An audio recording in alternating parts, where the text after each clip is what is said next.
Sorry about that. Oh, don't.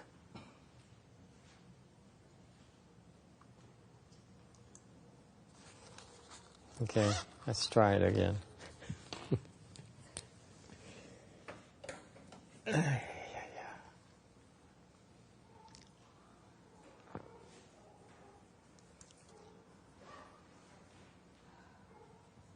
Luckily, I just saved some. I just updated that last night. That's why I got lucky. I usually don't do this. I have too many PCs. Okay. Save as. Dropbox.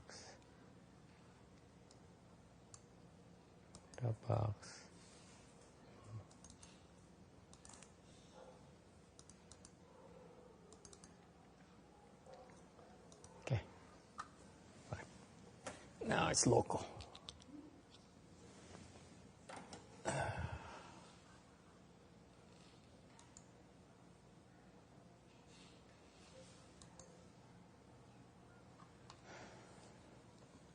How's everyone today?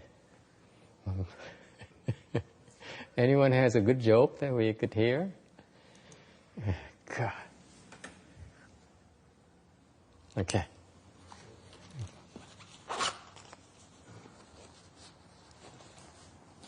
We, on slide 1268 of the Earth Store Sutra,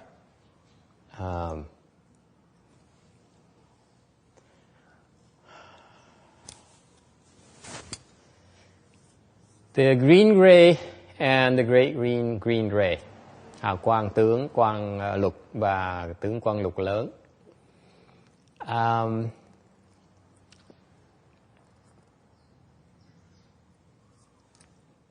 The green here is between the blue and the yellow. Okay, that's the color between blue and yellow. Màu xanh, màu lục này là màu giữa màu xanh đậm đó, với là màu vàng.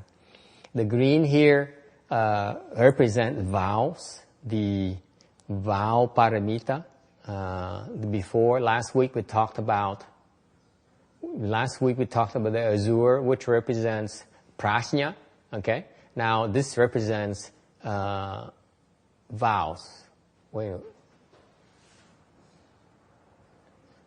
Experience. Last week we talked about experience. Now these vows. Okay, they go through the 10 paramitas. By the way, mấy cái quang này, the 10 rays, different colors represent the 10 paramitas.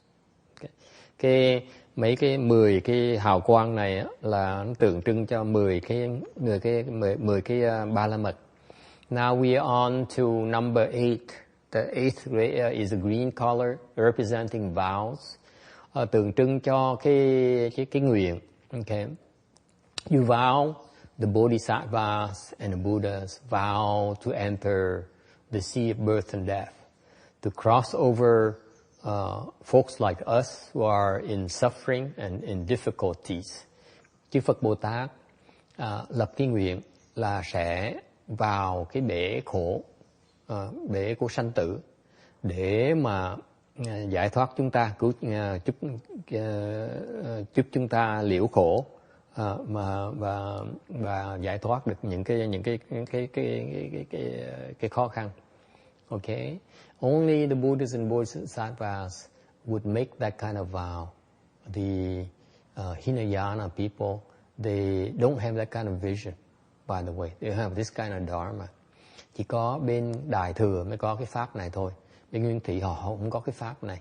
Okay, because it turns out that this entering the seat of birth and death is a rather precarious proposition.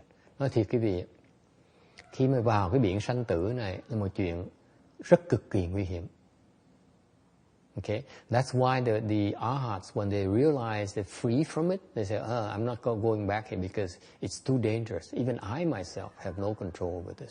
Okay, ngay những ngài A-la-hán, tứ quả A-la-hán, khi họ đắc được tứ quả rồi, họ thấy được cái sự nguy hiểm của cái sanh tử, thì họ nói họ không thể nào trở lại sanh tử được, họ né cái biển sanh tử này, nhất định không muốn sanh tử nữa, vào cái chuyện sanh tử nữa. So the arhats knew better. They said this birth and death thing here is extremely dangerous.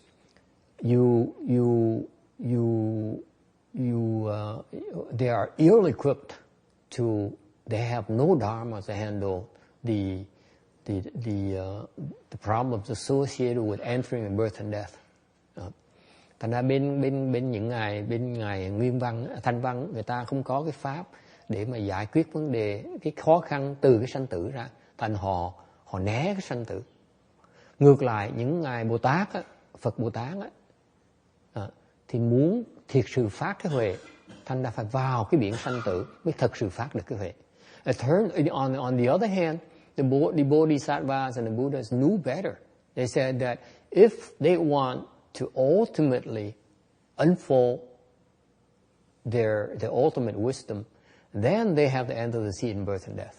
And therefore, even though they do realize that they is extremely dangerous, but in the danger, then you have a bigger return on the chance you're taking. Ngay trong cái nguy hiểm đó thì cái mà lợi tức của họ, cái lợi của họ nó lớn hơn là cái không có cái nguy hiểm. You see the problem we have in a business world we know as higher risk, higher return. That's what the nature of the beast. Trong cái việc quản trị xí nghiệp về tài chính thì chúng tôi có cái câu nói là nó càng nguy hiểm chừng nào thì cái đầu tư mà càng nguy hiểm chừng nào thì cái lợi suất nó phải cao hơn nhiều. Okay, so you cannot play it safe.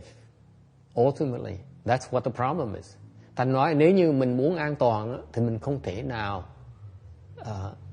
mở được cái Phật huệ. Sự thật là vậy. Okay, if you want to play it safe, you cannot possibly unfold the Buddha's wisdom. Okay, you insist on going to a place where you're safe and you're comfortable, you will not be able to unfold your wisdom. That's the case of cultivators. We need to be in places where we are bobbling up and down. Okay, thành ra lúc mình đi mình tu hành, mình không muốn chọn cái chỗ mình an toàn. Tại vì mình an toàn là cái huệ mình không còn phát nữa, mình không còn cái nhu cầu để mà phát cái huệ nữa. The key here, folks, is if you play it safe, there's no need for you to develop your wisdom anymore. Okay, and that's a problem with women in general. This is why women, why it's so funny about it. Women in general, they prefer to play it safe. Okay, they for example, they would tell Earth to go ahead and then take chances and get shot at, and they stay behind and watch you and learn from your mistakes. Okay, and both sides has its advantages. Okay, it's safer when you stay behind and learn from your predecessor's mistakes. But on the other hand, the predecessor can see something you can't. They see the danger you can't. You don't have the same perspective. And that's what's lacking in playing it safe. Okay. Cái mà hay ở chỗ cái nguy hiểm ở chỗ như vậy này. Nếu quý vị mà sợ nguy hiểm muốn được an toàn giống như bên phụ nữ người ta chuyên môn là để người đàn ông đi trước để lãnh đạn cái đã, còn người phụ nữ đi sau để mà núp sau lưng. Okay. Thì như vậy thì nó an toàn hơn, nó ít nguy hiểm hơn. Ngược lại mình làm như vậy thì mình không thấy mà cái người đàn ông có thể thấy được, thấy cái thiệt sự nguy hiểm. Okay. Thành ra lúc mà tu hành mình không thể nào mà sợ được hết. Mình phải liều. So in cultivation you need to take chances. And this is why the Bodhisattvas make a vow to enter the sea of birth and death, knowing full well they're going to be, there are times where they cannot handle it. Full well. Okay? Thành ra cái chuyện rất đặc biệt chỗ này nè. Những ngài Bồ Tát á, biết rằng cái biển sanh tử là cực kỳ nguy hiểm. Mình dám trở lại vào đó là chắc chắn mình sẽ có nhiều trường hợp mình chịu đựng nổi. Mình sẽ gặp nguy hiểm. Okay? Let's face it, Bodhisattvas have not perfected the wisdom yet. There are times, very often, they cannot handle it.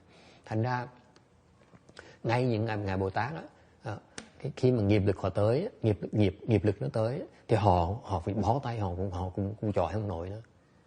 Thành chỉ thua thôi. Thành biết như vậy, mà vẫn đi vào biển sanh tử như vậy. Knowing full well they're going to lose control, and yet they still vow to enter the sea of birth and death. This is what makes them so special, folks. Bởi vậy, họ biết họ có thể nguy hiểm như vậy, mà họ vẫn làm cái lời nguyền để mà vào cái biển sanh tử, để mà mất cái tự chủ, để mà gặp nguy hiểm, để mà có thể bị hại, để có bị đọa. Ok. Thành bởi vậy, người Bồ Tát đó, đây là sự lựa chọn nha. Contrast that with ordinary people like us, where we have no choice. We love to stick around the sea of birth and death and enjoy our Kindles and enjoy our iPads and enjoy our cars and our material possessions and our love and our emotions. Những người tài gia mình là khác nha, không phải giống các vị Bồ Tát nha. Mình là chọn ở biển sanh tử, không phải tại mình thiệt sự mình có sự lựa chọn, thiệt ra mình muốn chọn cũng được, không chọn ra ngoài cũng được nữa. Để thiệt sự mình mê cái biển sanh tử này, tại mình mê những cái vật sở hữu của mình mê nhà, mê cửa, thích xe, thích cộ, rồi thích người thân, người yêu. Ok. All right. Any questions or comments? Okay. Therefore, that's the first part of this vow dharma. Cái pháp nguyện, lập nguyện như vậy đó. You make the vow. You determine. You preset a direction. Okay. You set up a goal for yourself. Lập cái nguyện tức là mình đặt một cái mục tiêu. Okay. The objective here for all bodhisattvas is to enter the sea of birth and death. Tất cả các vị Bồ Tát đều lập cái nguyện vào cái biển sanh tử hết. Okay. Do not be misguided into thinking that if you go for rebirth to the Western Bliss Pure Land, okay, you're done with the sea of birth and death. Not so. Chances are that most of you will come back to the sea of birth and death, if not all. Thành ra những cái đừng có tưởng rằng mình đi qua Tây phương Cực Lạc là mình không bao giờ trở lại cái biển sanh tử đâu. Ok. Trước khi mình thành Phật đó, mình sẽ trở lại biển sanh tử. Ok. Để mình tu. Okay. Any questions or comments?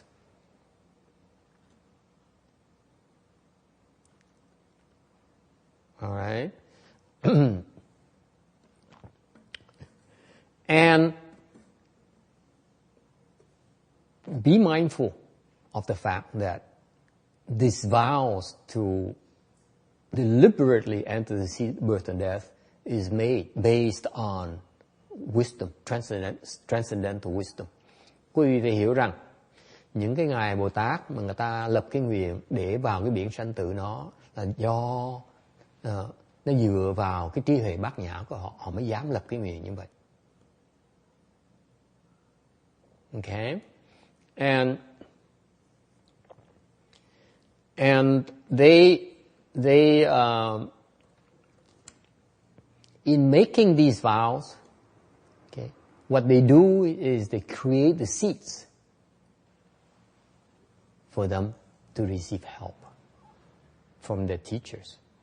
Thực ra sự thật như vậy này, khi mà họ tới được cái trình độ mà có mở được trí huệ rồi, họ bắt đầu họ dùng trí huệ đó, họ lập những cái nguyện để trở lại biển sanh tử. Khi họ làm như vậy thì họ trồng cái nhân để trong tương lai sẽ được thầy họ giúp. Okay.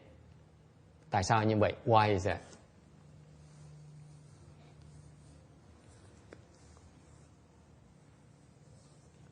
Why is that? Why is that the case? Huh? You're the one who read all the books. You better say something, because otherwise the other bhikshuni starts talking and asking questions. We'll be here for 2 hours. People complain about that constantly.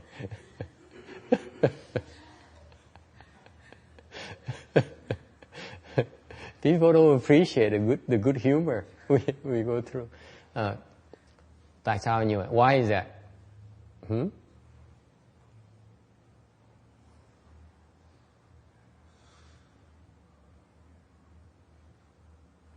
Yes. Because then you'll need the help. Because if you take that kind of way, you'll need help. What happened is that the truth of the matter, folks, is that the vow dharma is taught by the teachers. Thì đó cái sự thật là như vậy nè. Cái pháp nguyện này do thầy họ dạy. Okay. Because the teachers taught them the dharma and say, okay, I want you to get into trouble. Thầy họ nói là quý vị lập cái nguyện, cái pháp nguyện này, lập cái nguyện này là phải vào biển sanh tử, là sẽ mất tự chủ. Okay? And of course, if they have practical wisdom, they say, oh, no way, I don't need this. I mean, what for? Thì tại vì họ có huệ rồi, họ tự động những cái bài ngài Bồ Tát sẽ trả lời ngay lúc nói làm cái gì, người ta đâu có thể bất nhã, ta nói ta thấy rõ ràng cái biển là nguy hiểm như vậy, tại vào mình trở vào làm cái gì, cái nguy hiểm làm cái gì. So teacher basically says because it's for your own good,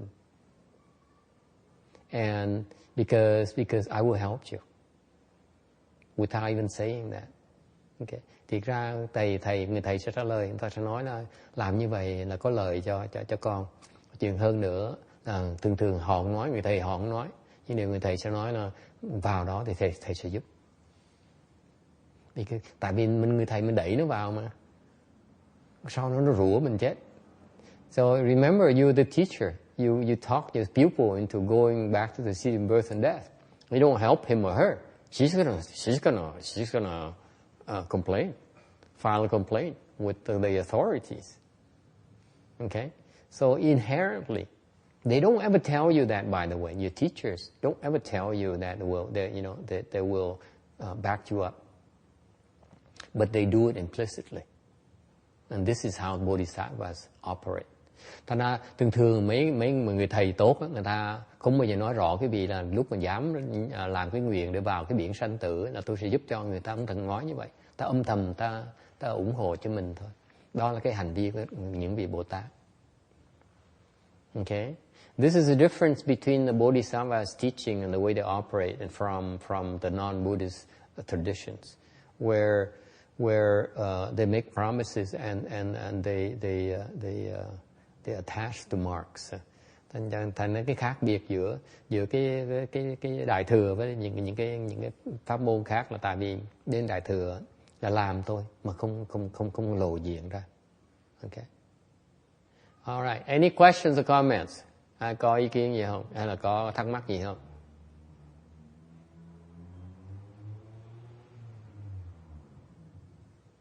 Okay.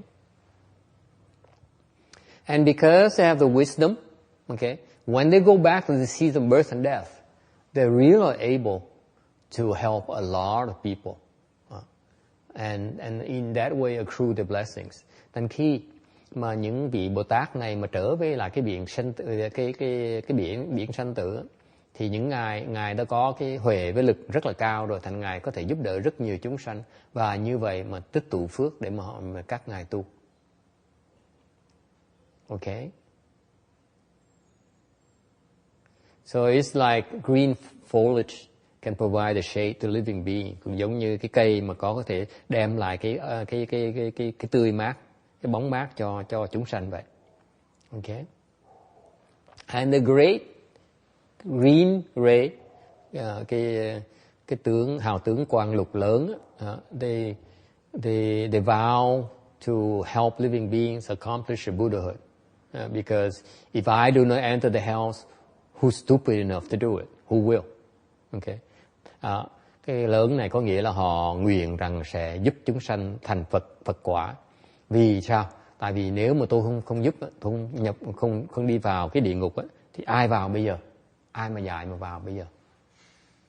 Okay. Any questions or comments? Ai có ý kiến, có thắc mắc gì không? Ni sư có thắc mắc gì không? Okay, she's been complaining directly to her as well. People has been lobbying me to make sure they also complain to her as well. I expect that to happen. Oh, people are so attached to it. They fail to get the message. Yes. So when the Bodhisattva goes there, they're not reborn as hell beings, they go there by their spiritual powers to help the hell beings. Is that right? Are they born as hell beings? Sometimes they are. Very often they are. Yes. Just to be punished? Or what? Yes, they will go there to suffer punishment just the way we do. Yes. So they're going to suffer, but they know that they will always stay at Bodhisattva, they always can come back. So that's a big difference. Okay, this is a typical of the engineers. I mean, this is why I hate engineers so much. They ask questions that cannot be answered. Câu này câu hỏi ông kỹ sư, ông hỏi câu là bây giờ ông hỏi, ông người da trắng hỏi là nếu như mà vào địa ngục á thì họ có vào địa ngục hay là không? Có vào địa ngục chứ, để vào địa ngục họ thành cái người tù ngục hay là không? Ở trong tù nhé. Vậy tức là cũng khổ sở những tù nhân như vậy. Thì ông kỹ sư mới lật đật giơ tay hỏi ông thích những Bồ Tát mà đi xuống địa ngục thành ngục nhân thì chắc chắn là có ông, chắc trước khi làm họ chắc chắn có phương tiện để mà thoát, phải không thầy? Tôi nói cái làm sao tôi trả lời được, tôi đâu phải Bồ Tát, sao tôi biết trả lời chuyện này được? I'm no Bodhisattva. You expect me to answer this? If I say something stupid, okay, I'm going to offend the Earth Store Bodhisattva and the Bodhisattvas, okay? If I say something right, if I say something that's true, then you won't believe me at the first place, okay? Don't ask stupid questions.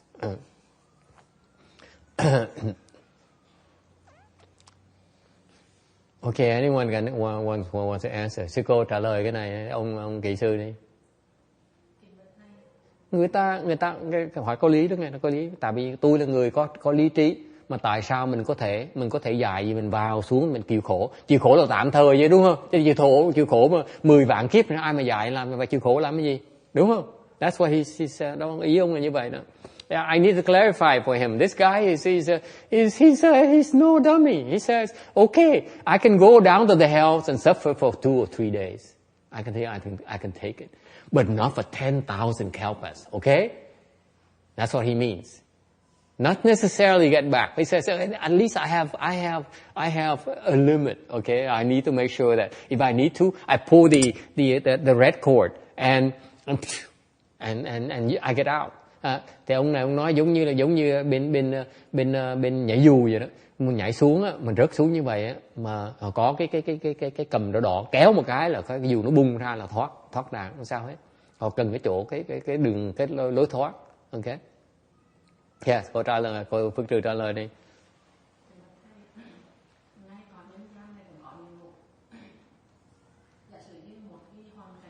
Không được, nói gì không được. Không được. Okay. She's learning the bad habits from the other one. She says, let me finish. Don't interrupt me. They have all their own quirks. I don't know. So do I. Yes. Cô nói đi.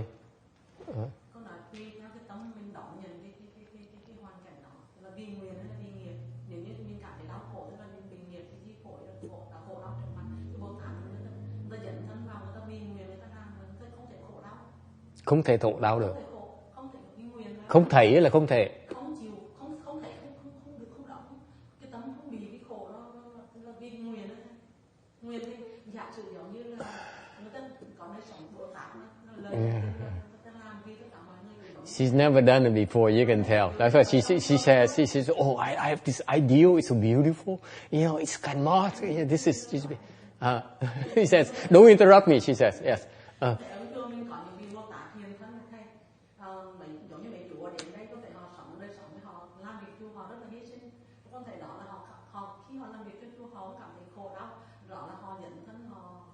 Sao có biết là họ Bồ Tát được, cô tầm bậy, nói tầm bậy. Không biết thì đừng có nói như vậy. Đừng nên nói như vậy. Nói như vậy thứ nhất á, nếu như mà sai ta cười mình thủi ruột. Thứ nhì chắc là sai rồi đó. Thì nhì nữa, thành tư cười thủi ruột này. Nhì nữa, ok. Cái nhì nữa là thiệt sao mà người ta có người nghĩ rằng cô có thể nhận ra được người Bồ Tát hay là không phải người Bồ Tát.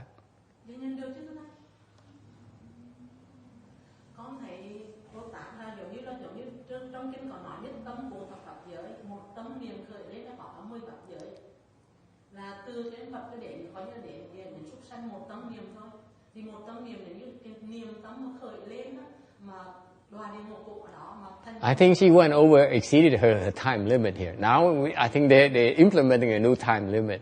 Nói như cô biết á, bây giờ có cái luật mới á, là hỏi chỉ được hỏi trong nồi trong 2 phút thôi, hỏi nhiều quá.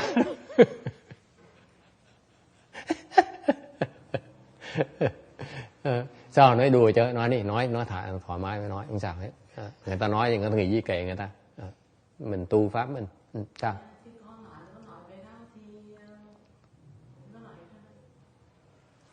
Bị cắt một cái là hết ngay lập tức.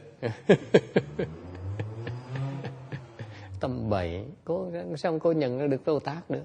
Cô sẽ nhìn vào Bồ Tát, cô nói sao tôi tin cô được. Cô nhìn nó Bồ Tát là tôi lại cô làm thầy. Cô phải ngồi trên giảng pháp chứ cô ngồi dưới đó làm cái gì? She says, I can recognize Bodhisattva. I say, you can't. You can recognize Bodhisattva. You should be my teacher. I bow to you as my teacher. I wouldn't be wasting your time trying to speak Dharma to you. I'll probably send you off to somewhere else. You go somewhere else and learn from the other guy. At least you're not wasting your time. I don't want to do that to you. Tâm Bồ là Phật giới, một tâm niệm là có đầy đủ cả 10 Phật giới. Thì công đức kinh Nam Hoa thế. Kinh Phật dạy là nhất tâm Bồ là Phật giới, một tâm niệm là có đầy đủ cả 10 Phật giới. Ok, bây giờ cô nghĩ địa ngục chưa? Đang nghĩ địa ngục đi. Nghĩ địa ngục bây giờ này, nghĩ đi, nghĩ tới địa ngục chưa? Cô ở đáng địa ngục hay là ở đáng nhân gian? Nói tâm bậy. Ai mà tin cô được? Không, cô là cái tấm mà. Bây giờ khoan cô là khổ đau, bây giờ cái tấm bây giờ cô đừng là khổ đau, tôi nói cô tấm cô chỉ nghĩ tới địa ngục, bây giờ đừng là chuyện khổ đau nữa. Tôi rất là từ bi, tôi muốn làm tôi cứu khổ. Chứ chỉ muốn cô nghĩ tới địa ngục thôi á.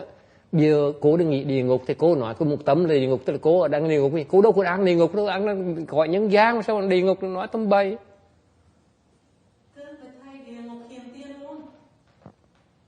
Hiện tiên có địa ngục. Đức Phật nói rõ ràng ví dụ chúng sanh nó vào địa ngục, nếu như chúng sanh khổ đau là nếu như cùng một cái hoàn cảnh như vậy, nhưng mà hai tư tưởng, hai cái tâm, một cái tâm thể khổ đau thì làm vào địa ngục, cái tâm đó là không thể khổ đau thì người đó đáng ở Niết Bàn. Tầm bậy, nói toàn tầm bậy không? Địa ngục nó cầm cái dao này, nó cắt cái mũi cô này. Ok, xong lấy cái đũa này, cái đũa mà mình đang trưa đó, rút nhọn xong đấm cái tay cô này, đấm cái, ok, xong đấm người kia, cô la thẹt, đấm cái thứ ba nữa, cô la thẹt cấm với một cái nữa, thọc cái mắt cô này, nó gọi là địa ngục. Chứ con cô nào mà địa ngục cô ngồi đó, ở tôi nghĩ địa ngục nó phải địa ngục là tôi ở địa ngục là tầm bậy rồi.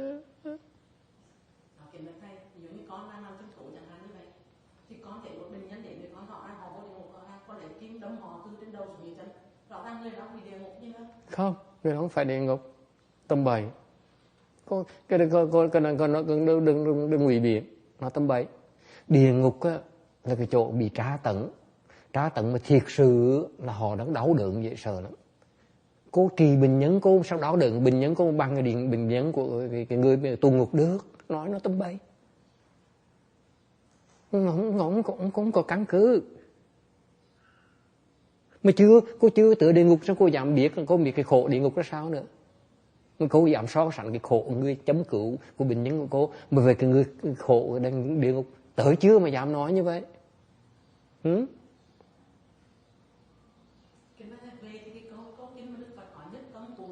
Cô không hiểu câu nữa. Chứng minh câu đó là chuyện của tôi nói cho nghe này, chứng minh là chuyện của tôi. Thì khi mà cô trích cái câu ra như vậy, tôi nói cho cô nghe này, hơn 5 phút rồi, ok.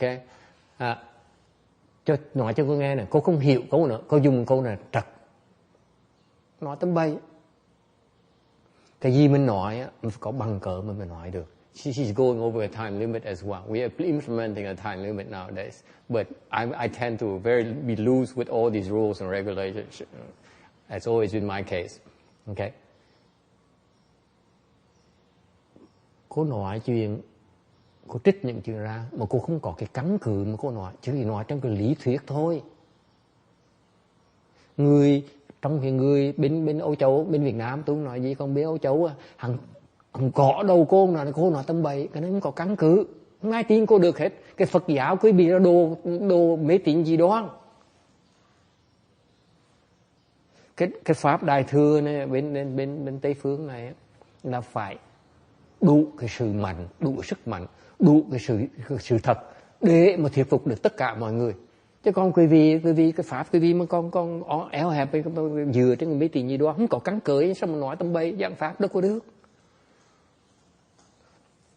I explained to her. She says, one thought you have 10,000. The 10 Dhamma realms are included in one thought. I said, okay, so that's what the Buddha says. But so she said, in that case, then I say then the health is right here, right now. I say, you're full of it. It's not the case. You're right now in the repaying kindness temple. You are in the human realm. You are not in the health realm. You cannot tell me that if you think of the health, like the Buddha says, then the health manifests. That's baloney. Are you kidding me?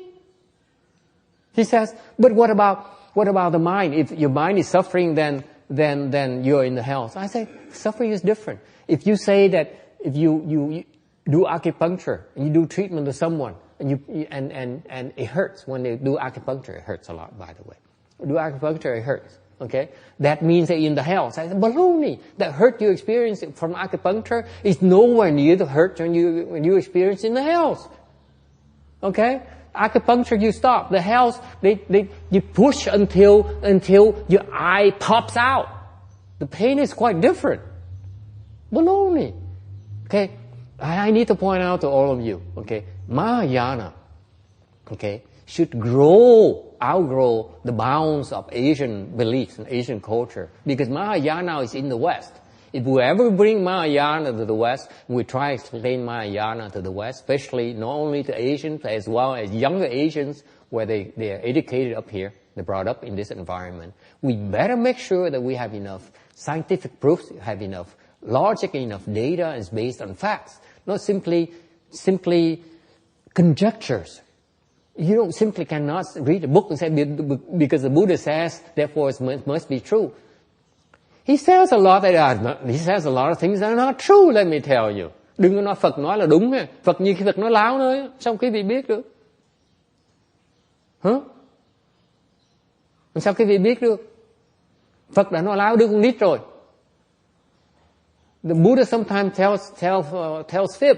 I have a proof. He says, hey, boy, come here. I have a candy in my hand. Okay? He was lying to a boy.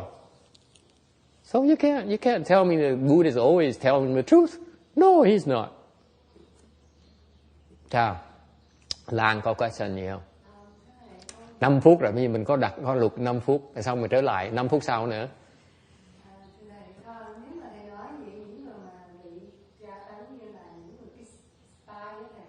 Dạ. Đó là gần như địa ngục. Đó là địa ngục. Nó không khác gì địa ngục bao nhiêu hết.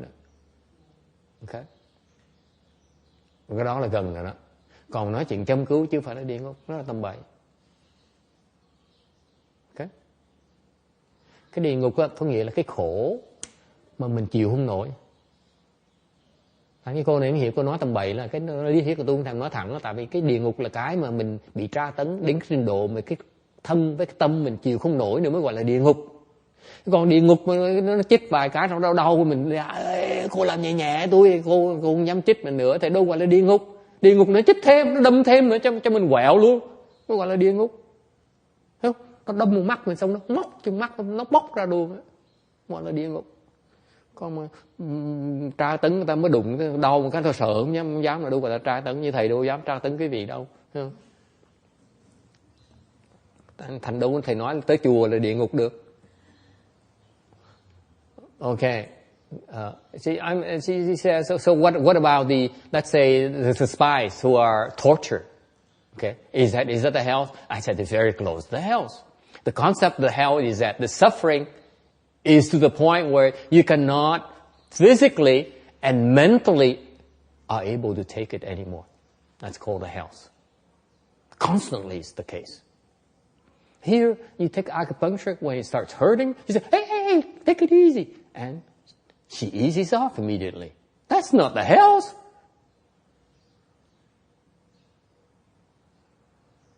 Okay? Nói gì phải nói cẩn thận, không thể nào suy luận ra nha. Tôi nói cái gì nói đừng ngồi đó, bởi vì ngồi đó mà cứ đọc sách ra tưởng tượng đó là nếu Phật nói như vậy tôi suy luận ra được. Đâu có, Phật nói là Phật thấy Phật mới nói. Tri kiến của Phật á, Phật thấy Phật mới nói. Còn cái vị thấy là cái vị mới thấy chữ thôi, cái vị chưa thấy được cái thực sự nó xảy ra. Mà dám giảng nó là lời Phật, nói như vậy là Phật phải đúng. Tầm bậy. Tôi cười thúi ruột. Ai mà tôi sao tin mấy cái lời đó được. You cannot say the Buddha says, therefore it must be true. I'm telling you, when the Buddha says something, I see something in me, he sees with his Buddha eyes. He sees the real mark. Okay? We see with our naked eyes. We see with the false eyes. We cannot see the truth. We hear from our false ears. You can hear the right words. Thành mình nghe cái lỗ tai mình nghe lời Phật nói như vậy. Okay? Cũng là nghe với cái lỗ tai tầm bậy. Làm sao mình hiểu được? Yes, Janice. You have a question here.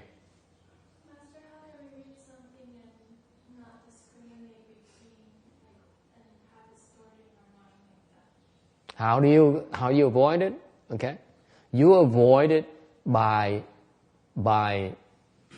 not rely on your deductive mind. Okay, this is what you are trained to do in the Western culture. Prides himself on being his deductive ability. I can deduce anything and arrive at a conclusion. That's how I earn my living. Okay, that's fine. That's the way of the world. In the transcendental pursuit, you cannot rely on your deductive powers. You will go astray. Câu hỏi là làm sao mình né cái chuyện. I'm coming. You have your 5 minutes. Everyone gets 5 minutes, and then my 2 hours will be gone. Okay. Cái câu hỏi là làm sao mình né cái chuyện mà cái tâm mình nó chuyên phán xét, nó suy đoán là mình là sao bây giờ. Tôi nói cái tâm quý vị, ok, cái tâm quý vị là tâm thích suy luận, tại vì cái nền giáo dục của người Tây phương bây giờ là chuyên môn giúp mình huấn luyện cái sự suy luận của mình, ok. Trong cái thế giới này thì được, để nếu mà đi theo vào cái đường giải thoát thì cái đó làm cái việc kèm, làm cách nào phải nhớ rằng á. Okay, mình không nên tin cái tâm suy luận đó quá. Yes, question. Also, then what powers do you rely on? What do you rely on? Yeah. Beats me. I'm not going to try to reduce it. Okay. Ông hỏi vậy bây giờ mình tin tưởng ai bây giờ? Nó tưởng sao tôi biết được? Bởi vì ông muốn tôi suy luận ra hả? You expect me to deduce it? What do you want me to do? The rest of you, who do you rely on? Ông tin ai bây giờ? Who do you rely on? That's right. Who do you rely on? Someone wiser than you. You better rely on yourself. If you rely on yourself, knowing full well you don't have transcendental wisdom yet, you're going to bring yourself into trouble. No two ways about it. Agree? Because, let me tell you, you cannot possibly comprehend why the Buddha would lie to a boy. Right? From the outside, from an observer's perspective, it doesn't make sense. Okay? There's no way for you to comprehend your good no advisor's moves or intentions. And the moment you hear something, oh, she talks too much, oh, people complain about it, and therefore this is not a good thing. Okay? I imagine, I think it's not a good thing for the temple. Clearly it's not a good thing for the temple. What do you know? Huh?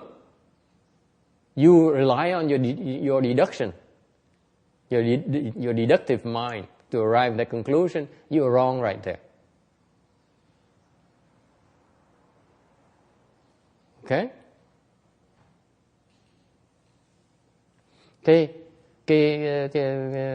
Nói cái chuyện mình tin ai, ông này ông hỏi vậy mình tin ai bây giờ? Okay? Sao tôi biết được? Mình tin ai bây giờ? Mình có thể tin cái người mà có trí huệ hơn mình, thì mình tin người đó được. Còn nếu mình tự tin cái óc suy luận của mình là mình chết với cái đó. Làm sao mà dùng cái óc suy luận? Tại cái óc suy luận mình chuyên môn, mình chấp tướng. Mình thấy cái tướng ở ngoài, mình nói cái này người ta nói nhiều quá là cái chuyện không tốt, hay là người ta phí thì giờ người ta là chuyện không tốt. Ok? Không có gì mà không thể phí thì giờ người ta được. Làm sao hiểu được cái ý của cái người thầy dạy ra sao được? Làm sao hiểu được cái ý người thiện tri thức được? Mà cứ ngồi suy luận cái này đúng, cái này sai. Là sai tốt lúc hết. Đi trật đường hoài, đi trật đường rầy hoài mà không biết.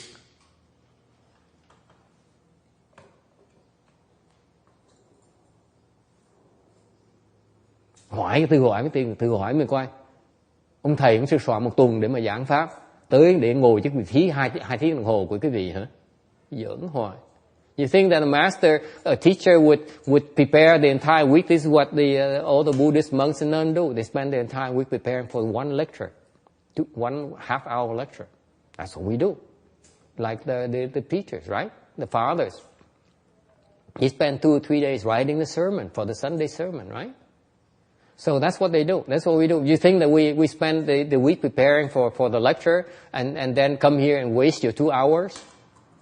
4 hours for nothing? Are you kidding me? Think again. You're wrong. You don't even know you're wrong. That's how stupid you can be.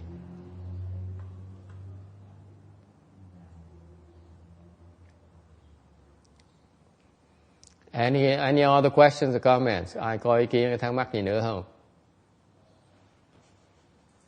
Okay, so who do you rely on? Not yourself. Better not rely on yourself. You rely on yourself for the mundane things. But if you rely on yourself to obtain liberation, you rely on yourself to try to escape suffering and open wisdom, you'll be in big trouble. It's okay to rely on yourself for worldly pursuits up to a certain point. Okay?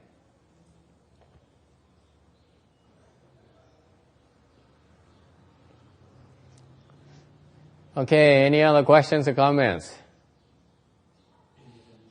Yes? Oh, no, it's not that important. Sometimes I don't want to explain things in Vietnamese too much. The Vietnamese are too smart already. They don't need to know so much.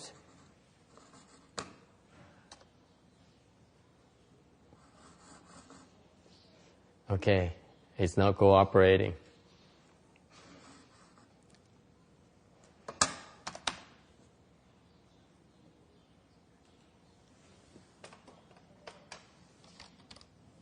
Okay.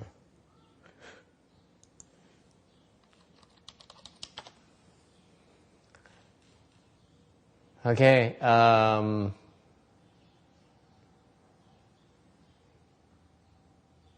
So the question is still: do they know? They have an escape hatch, right? They can get out when things are out of control, right?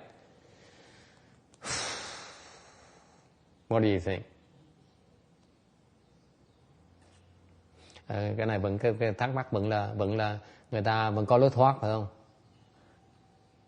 Bồ Tát mà đi vào như vậy có lối thoát là không?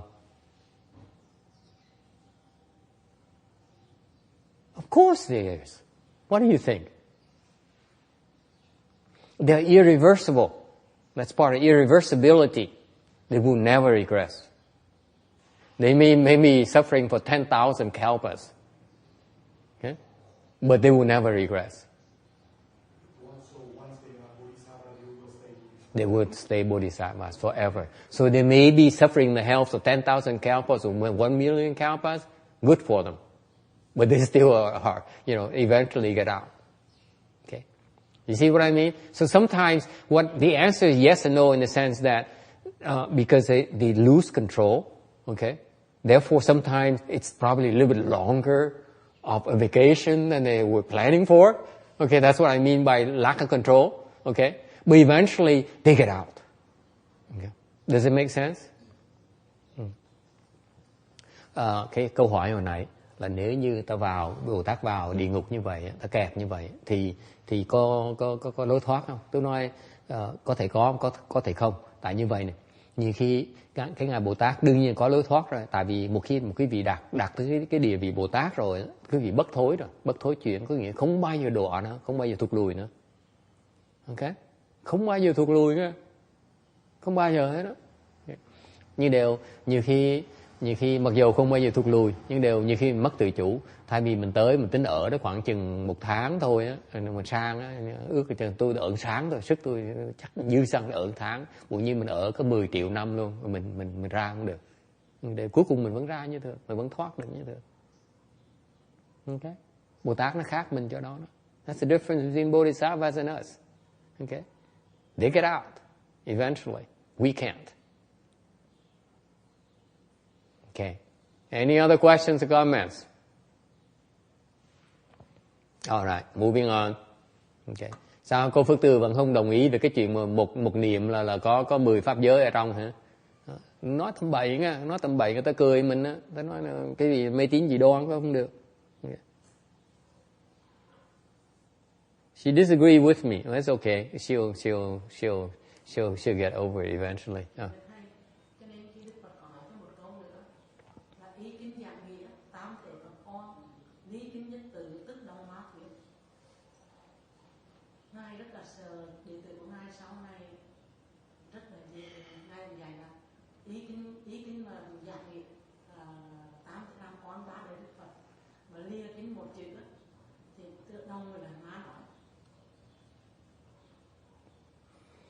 She says, she quoted the Buddha now, another quotation of the Buddha. It says, if you accord with, you follow what the sutras explain, then you become the Buddhas are three periods of time.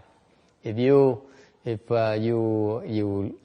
deviate from a single word from the sutra, then it's the word of the demons. Bởi vì mấy cái người này ta đọc lý thuyết thôi, người ta không biết cái đó là cái gì hết, không biết Phật là gì mà không biết Ma là cái gì hết, ngồi nói trích tầm bậy tầm bạ không. My response is that this is typical of the people who only read books and have no clues to what they're talking about. They don't even know what the state of Buddha is, or nor do they know the state of a demon. And they quoted, the state of Buddha is that it's contained within the sutras. Let me tell you, the Buddha is the same as a demon.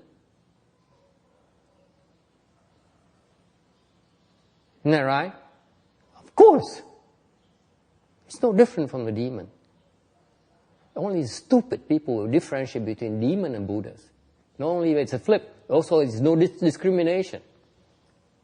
Depends on which way you're looking at. Sometimes the Buddha is a demon to teach you.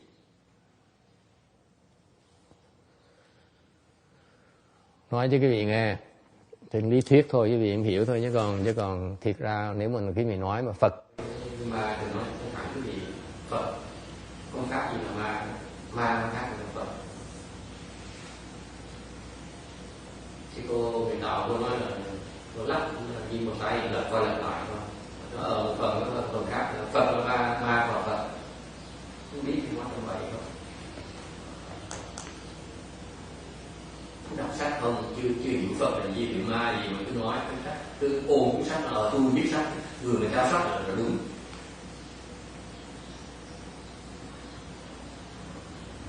Okay.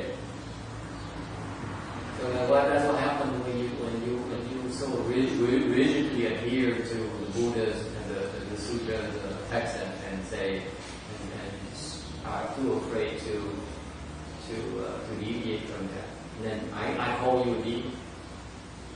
And you adhere to you adhere only the sutra text. You are a demon to me. Nói cho cô nghe, nếu cô chỉ theo cái lời kinh giảng thôi, cứ qua cô là ma, chứ không phải cô là Phật. Vậy thôi. Thầy gì nói, thầy nói là vậy. Now I'm beginning to say nonsense.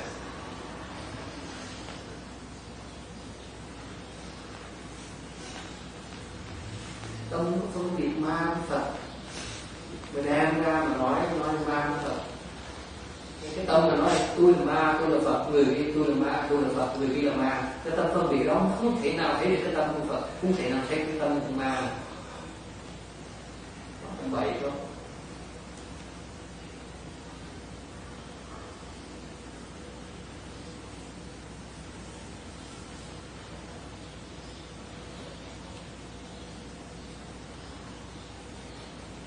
Why do I say that if you adhere to every single word of the sutra, you are a demon? Tại sao tôi nói? Tôi căn cứ nào? Có căn cứ nào dám nói cái vị? Nếu cái vị dựa hết tất cả những cái lời kinh đó, cái vị là ma. What do I base it on? Trong hòm có cái gương lại của Phật đó. Căn cứ tôi đâu? What's my basis? Branding. If you adhere to every single word of the sutra, I call you a demon. That's because everything that's construct of the conscious mind is false. It's like the saying that when you wake up, the one word is too much. When you're asleep, then 10,000 words is too few. Exactly. You hear that? Nghe có lời không?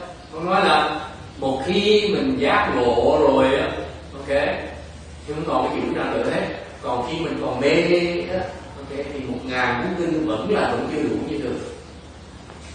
Phật mà cần kinh mới thành Phật hả? Xin lỗi quý vị á, Phật không cần kinh gì hết. Không ba cái ngoài nó là cần kinh mới thành Phật. Vậy tôi muốn sửa này cái gì kẹt suốt đời không hiểu tại sao mình kẹt như vậy. Đọc chữ không hiểu cái gì hết.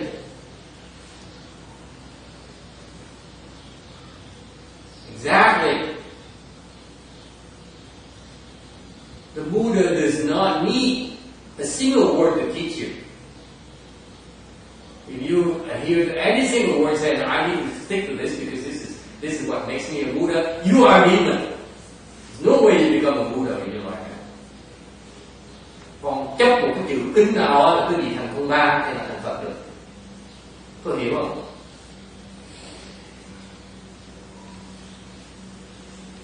Cái thầy giảng nghĩa với thầy giảng kinh vui không? Nói gì thì nói cũng được.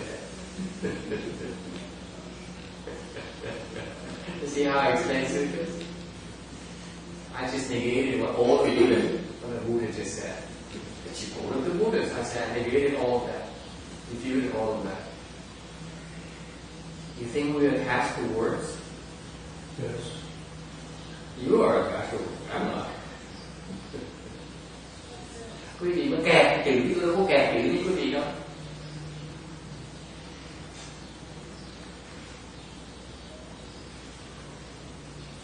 So that's why last Wednesday we went to appear on the TV station, and the man the interviewer asked me about, he wanted to talk about prajna wisdom.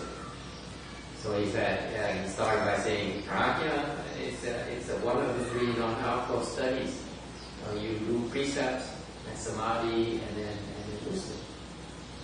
So he wanted to concentrate wisdom, and then let me translate the Vietnamese first, because before I forget, otherwise group will start complaining again. Tuần vừa rồi có đi lên đài truyền hình phỏng vấn thì cái ông người phỏng vấn ông muốn bàn chuyện về cái chư hệ bát nhã. Về chư hệ bát nhã thì có 3 cái phần là giới định vệ. Thì ông muốn bàn cái chuyện về đó, thì trong nói chuyện thì ông nói có đầu là mình có đầu mình giữ giới, xong mình tới thắt cái hướng định mình ra thắt cái về. Cái nói tự nhiên tò mò hay là cái thầy cái định là sao thầy nói chơi cái định nghe để đưa tới cái lời. Nói cái ông hỏi là đề bắt ông chỉ muốn ra định rồi chứ ông nói gì về nữa. So it's funny, he didn't even notice this because his original intent was to talk about practical wisdom. And then so he started talking about precepts, and then precepts leads to samadhi, and then he got intrigued by samadhi, so he got sidetracked and only talked about samadhi for the rest of the time. So he asked me, he said, so what do you learn about samadhi? What do you learn? What samadhi? What is a chant? What chant you learn from Master Shen? What did you like about what you learned from Master Shen? Thì ông mới hỏi tôi là ông hỏi ai đó, hỏi là để cho thầy học cái gì hay ở thiền không tiêu hóa gì hay tiêu hóa, hỏi ác vậy. Okay. So it's kind of a trick question. It's a trick question, yeah. Yeah, it's a good question. So I need an answer.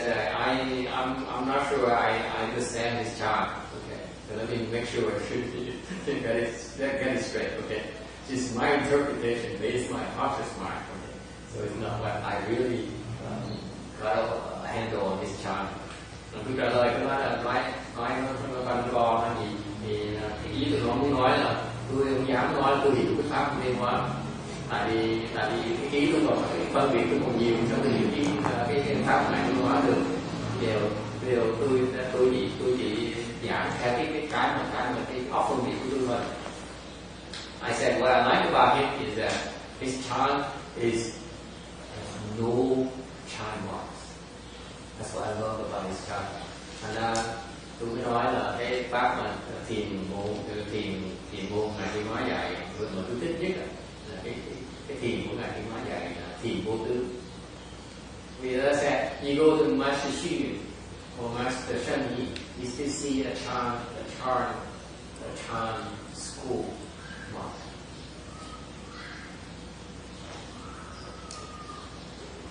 Is that right? Phải lên ra. Những tổ sư, nhìn ngài Thư Vân, nhìn mấy ngài ta biết là ta gọi cái tướng thiền sư. Còn ông Thiên Hóa mất cái tướng luôn. Dễ sợ thiền mà mất cái tướng thiền. So I said I had a beautiful thing about Master Shen like this. You look at Master Shen, that's a translation, right? You look at Master Shen, that's a translation, right? Master Shen what? Cannot help. The charm marks is all has completely disappeared.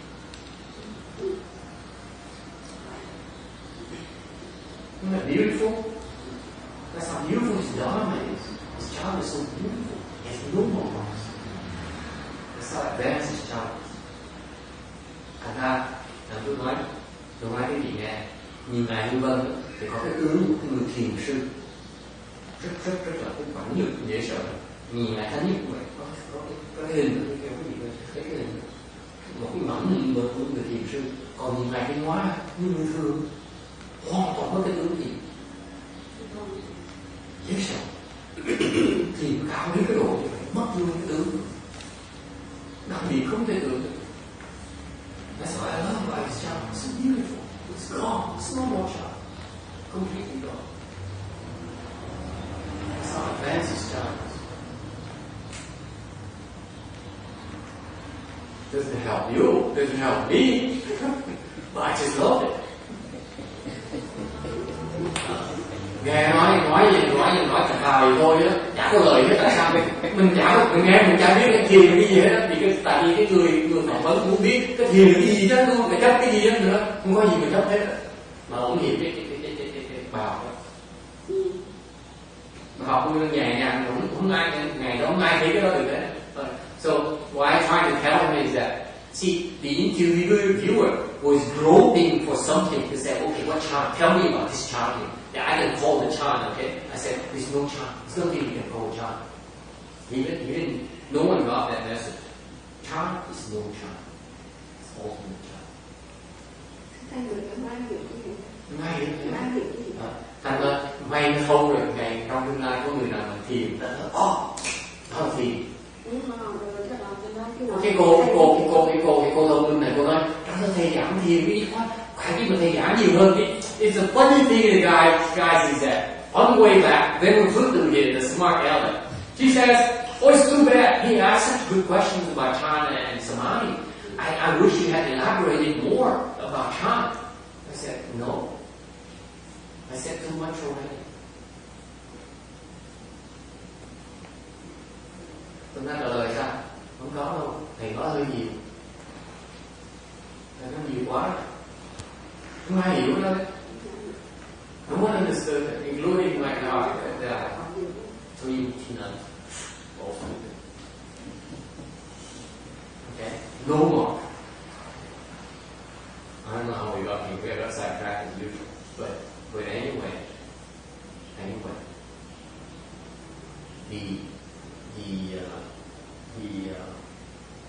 you cannot attach to the sutras.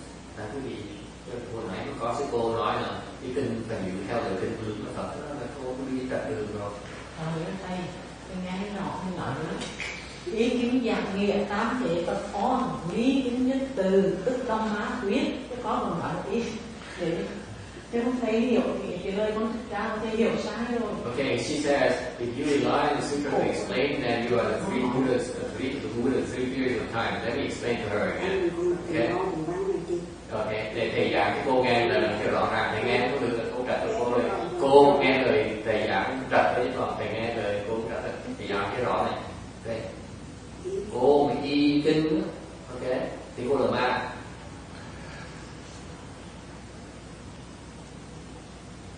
He says, if you rely on the sutras to explain that you are the Buddha in 3 periods of time, you did not hear me right. I said, no, I did not. I heard you right. You did not hear me right. Let me repeat for you. If you rely on sutra to explain, you are demon to me.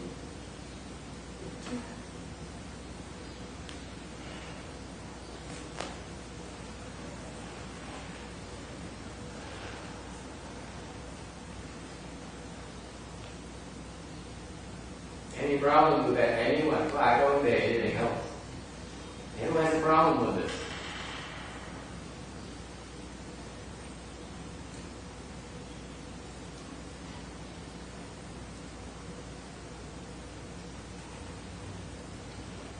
Okay, if you are such chickens, don't want to bring up the controversial subjects, we can move on. Ai phải sợ theo nói chuyện này mình sẽ. What are you supposed to say? Who you call it being? I'm saying that if you insist on relying on the sutra to explain, I call you a demon. Okay.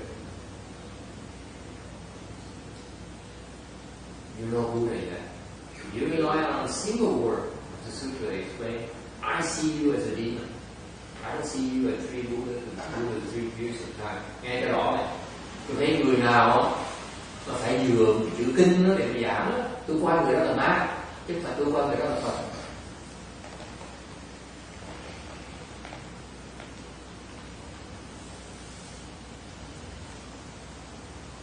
Vậy tôi nói là vô tướng rồi.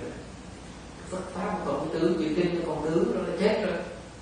This is why I said earlier, the chant has no mark. Ultimate chant has no mark. Same thing. Ultimate Mahayana has no sutra in it. It's a sutra with no words. cái kinh mà tối cao của đại thừa là kinh trong không có chữ gì hết. Sao cái chữ trong nó mới giảng được? Tầm bậy. Không hiểu cái nói tầm bậy, con cái khăng nó không biết.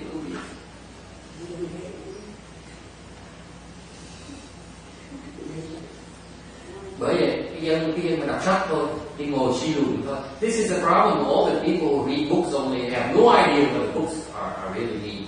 And they say, this is what the Buddha says, this is what the patriarch says. Wrong. Okay? This patriarch says that not to you, not to me. Cái lời Phật nói, Phật dạy, cái lời tổ sư dạy, tổ sư dạy cho người khác, hay dạy cho mình, hay dạy cho tôi.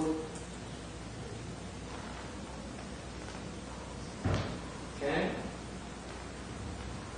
Alright, now back to more friendly grounds. About 69. Gore and the great Gore. Hào tướng quang vàng, hào quang tướng vàng lớn. Okay. Gold is rather has a few different kinds of colors, and even though you bury it will not change color. So gold is a rather special color; it will not change, will not fade. Cái màu vàng nó đặc biệt đó, chỗ mình chôn nó cũng không đổi màu. Okay. So this gold ray here represents power. Cái hào tướng quang vàng nó tượng trưng cho cái lực. Okay. Power here refers to the spiritual power to get people across these suffering continues. Cái lực này là tượng trưng cho cái thần thông, lực của thần thông, mà dùng cái lực đó để lái đò chở cái người chúng sanh qua cái biển khổ. Okay. This refers to the stage in your cultivation where you need to develop the power to be able to benefit more and more people. Đây đó trình độ cái người tu hành tới cái trình độ, ta tu luyện tới trình độ, người ta không hề rồi, ta hiểu sự quan trọng. Xin lỗi, ta hiểu sự quan trọng là phải phát triển cái định lực của mình, thần công của mình, để mình có sức độ được nhiều người hơn. Okay.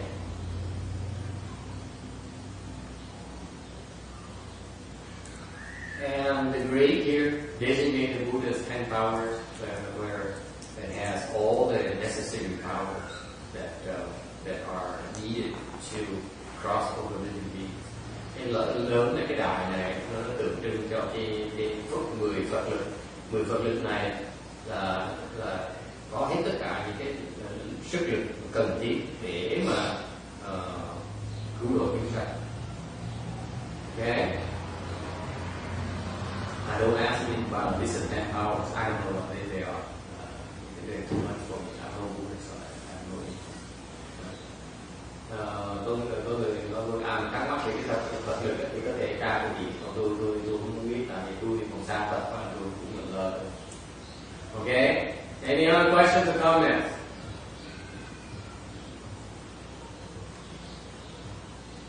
Celebration cloud ray and the great celebration cloud ray. Hào tướng quang mây mừng và mây mừng lớn. Okay. Celebration cloud ray here refers to knowledge.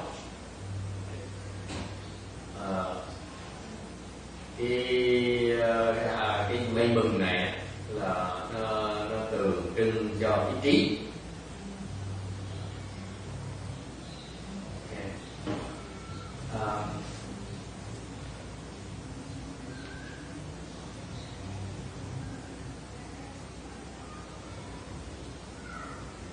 You need to develop this knowledge paramita here because you need that to navigate through the sea of birth and death, and the sea of Buddha Dharma associated with that. Cái ba la mật này nó rất cần thiết, là nó có cái ý này mình mới có thể vượt qua được cái điểm của đại thừa. Vì đại thừa rất nhiều, rất rộng lớn, cần có cái trí lực đó, chỉ mình biết cách đi qua. And so it's just like the knowledge paramita is like the celebration cloud. You can cover the sea of birth and death. Là cái ba la mật này nó cũng giống như là cái mây mừng đó, tại vì nó có thể che đậy tất cả cái nhiễm của sanh tử. And right here designate the wisdom of all those, that is the wisdom of the Buddha. Cái đại này, cái lớn này, nó tượng trưng cho cái nhất thiết dụng trí, là cái trí của Phật. Có Phật cũng có cái này rồi. Only the Buddha has this kind of wisdom. Okay. 1271, 1271. The thousand wheel light and great thousand wheel flame.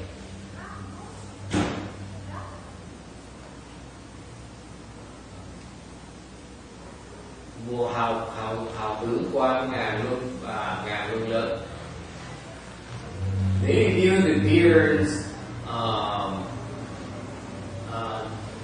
There is a 10,000 smoke wheel that you can also see at the sole of the Buddha's foot.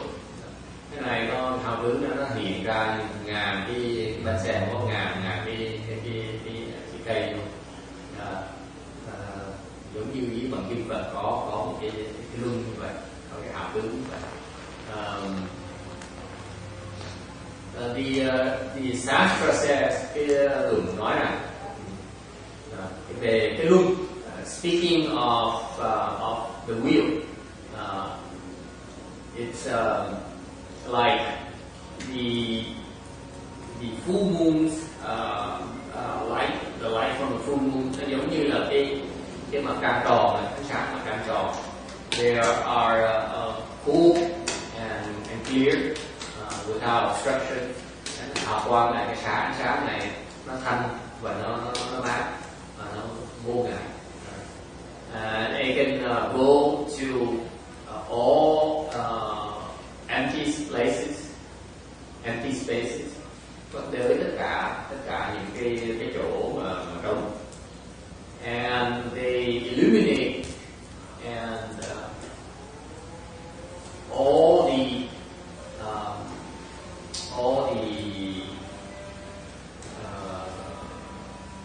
obstructive states, và có thể chiếu sáng tất cả những cái chướng ngại cảnh giới chướng ngại. Okay. The thousand wheel ray here symbolize this kindness. Cái hào tướng qua ngàn luân này nó tượng trưng cho cái từ. Từ nó đem lại cái niềm vui lại cho cái thế giới. So kindness brings joy to the world. And great here refers to great kindness, those with whom we have no relation. Cái đại này nó tượng trưng cho cái đại từ. Đại từ là cái từ, cái tâm từ đối với kẻ đối với họ, đối với mình. And ultimately can give really transcendental joy. Và cuối cùng cái rốt ráo có thể cho chúng sanh được cái niềm vui xuất thế. Okay. Questions, comments?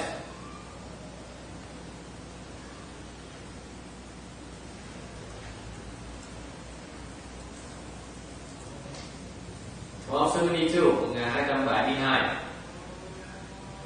Chúa Will Ray, the great Chúa Will Ray, hào tướng Quang Bảo Luân và Bảo Luân lớn. So the wheel here is made from jewels. Cái luân này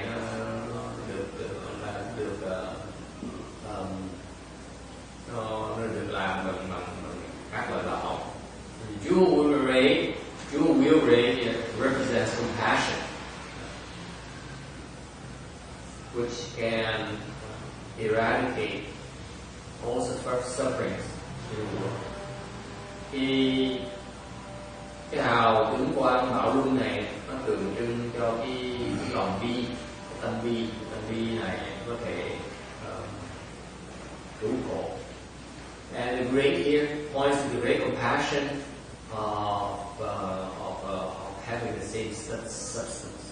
Còn cái đại bi này nó tượng trưng cho cái đại bi là mình có đồng thể đại bi.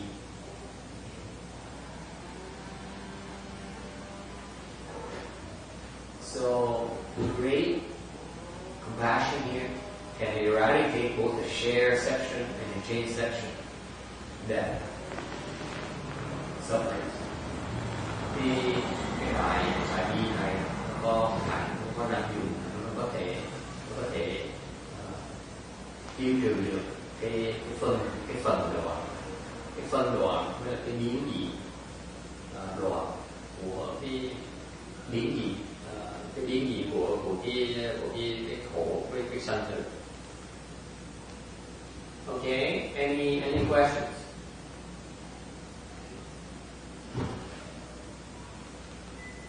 Yeah.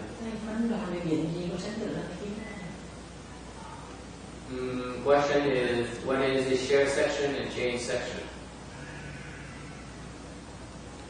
The share section, birth and death. Cái phân đoạn sanh tử là cái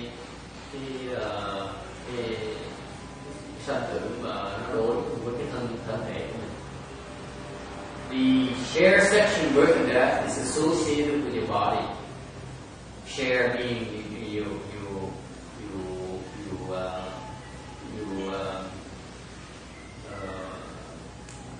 I guess you share a portion of it. Cái phân đoạn này nó từng đoạn mình phân ra từng đoạn mình chia cho người ta trong cái sanh tử là cái sanh tử mà của cái thân mình. So the share section is basically the birth and death of your body, your physical body, your being, your physical body. Whereas the change section is your mental life, your constant stream of thoughts. Cái biến dị này nó nói về chỉ về cái tâm, cái vị nó chuyên môn, cái tâm cái vị nó chuyên môn, cái biến dị nó đổi liên tục. Okay. Nó không có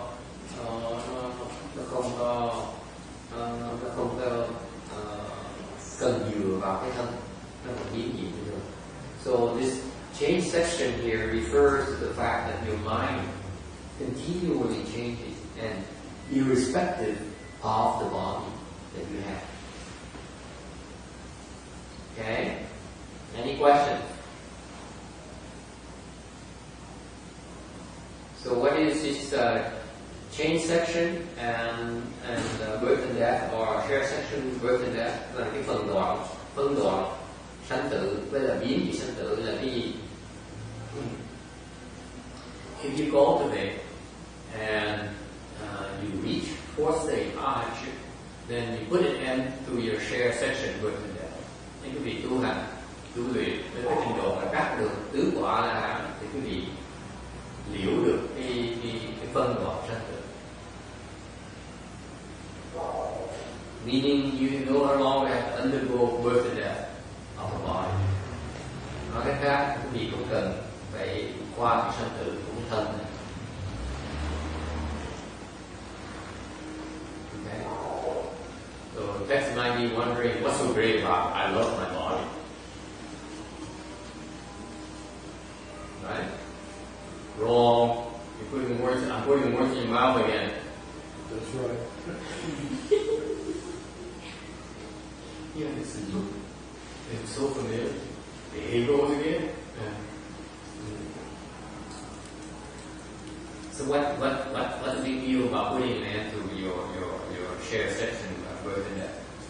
What's the big deal? Cái lợi của cái đoạn cái phân đoạn sanh tử này là gì? Lợi thế nào? What's the great? Well, does it mean you can't come back? No, it doesn't. So you haven't really put an end to it. Putting an end to it means that see, this is where the translation from the Chinese is kind of vague. Because put an end to it does not mean that you really ended it. What does it mean? It doesn't mean what you said. What does it mean, Randy? That's a good question. I never Considered those, pondered about these important matters. No, I think that what it means is that you stop the outflows of your sense organs. Rồi, let me translate the Vietnamese first. Câu hỏi là cái phân đoạn sanh tử là cái gì? Là what was that name? In English. What's that? The share section. What does it mean? The birth and death of the body. But you said that. What does it mean? Does it mean you don't come back, or you still have form? Oh yeah. Hỏi là phân đoạn sanh tử có nghĩa là mình liễu sanh tử có nghĩa là mình có bao giờ trở lại cái sanh tử hay không? Không đó. Cái liễu sanh tử là theo cái chữ như hoa thì chỉ liễu thôi. Không có nghĩa là mình không bao giờ có sanh tử, mình chỉ liễu thôi. You only put an end to it. You don't necessarily you put an end to it, but you may go through this, see a birth and death again. You only put an end to it, meaning you put an end to the involuntary birth and death. Sure. Liễu là gì? Liễu cái mà mình không tự chủ được, liễu cái mà sinh tử của mình hoàn toàn mất tự chủ, mình liễu được cái đó. Nhưng mình có quyền sanh tử. Liễu có nghĩa là mình không còn sanh tử nữa. Mình muốn chọn, mình có thể chọn để sanh tử. Yes. So if you choose not to go back to the real thing, where are we going?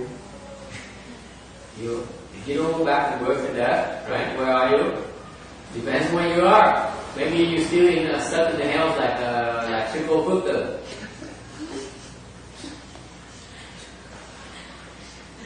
No, because I want to be in the high level of I shouldn't be in hell. So where am I going? Oh, there you go again.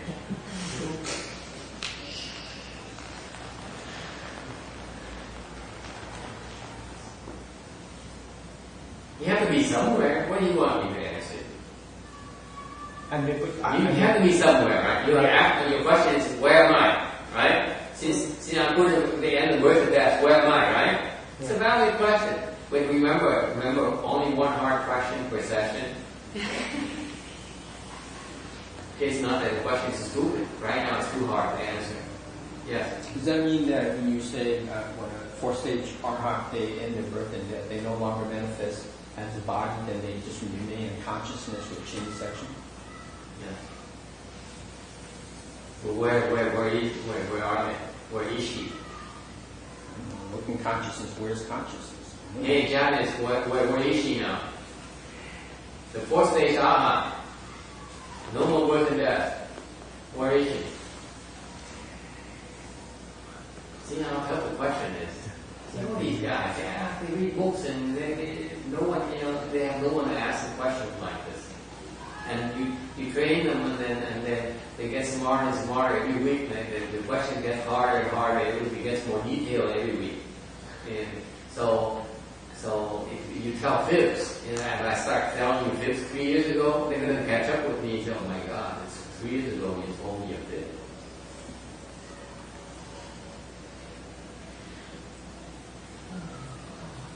Well, Janice, I'm still waiting for an answer. You have to help me out.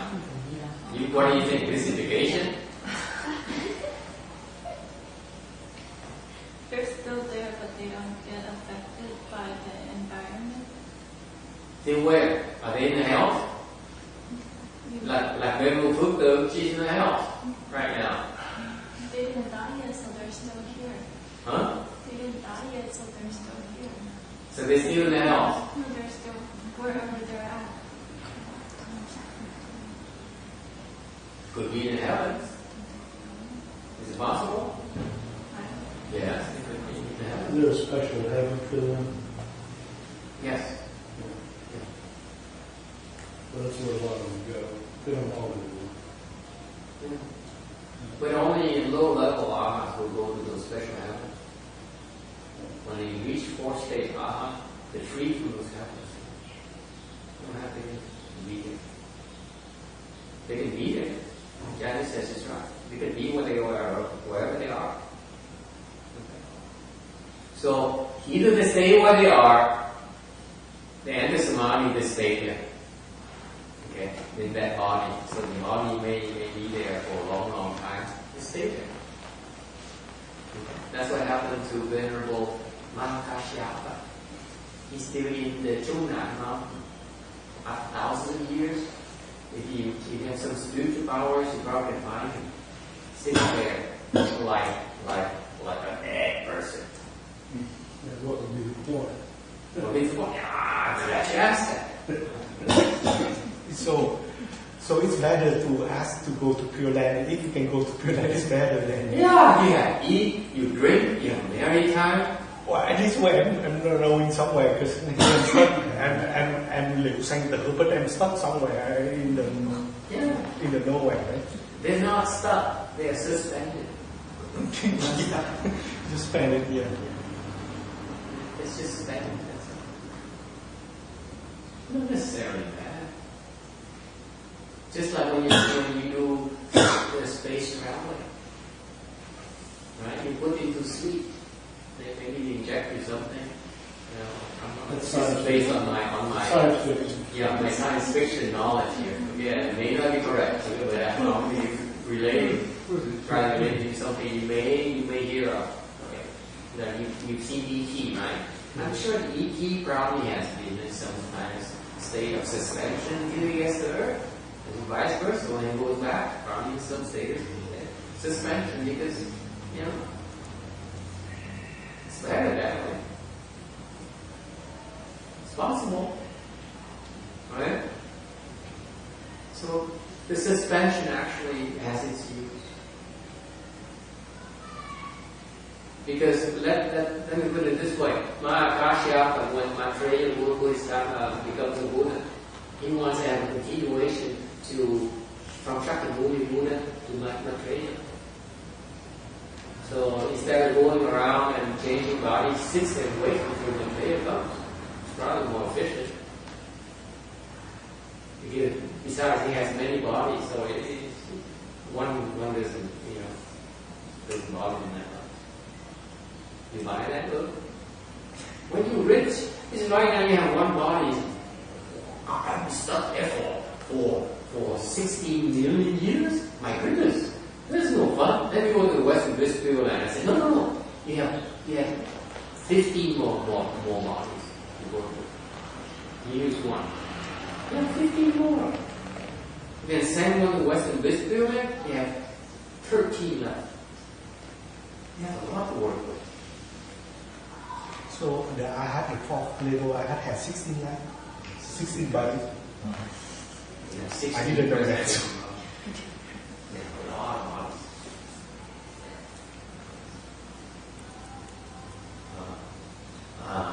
Trả lời là cái làm sao thì đại khái nói là cái người nữ của A Hán họ ở đó ở đó không đi đâu hết, có nghĩa là sao? Ở đứng chân gì không cần làm gì được. Cả những ngày ma ca diếp tức là ở cái núi là dãy núi Trung Nam đợi 16 triệu năm nữa ngài Di Lặc Bồ Tát với cái thành Phật mới ra gặp lại, thành ra ngồi đợi chơi, ngồi đợi 16 triệu năm chơi. Ông ước nói vậy như vậy thì có lợi đâu, mình ngồi mình bị treo giò chẳng có lợi hết. Anh mình tới theo tôi ngược lại có lợi không? Nói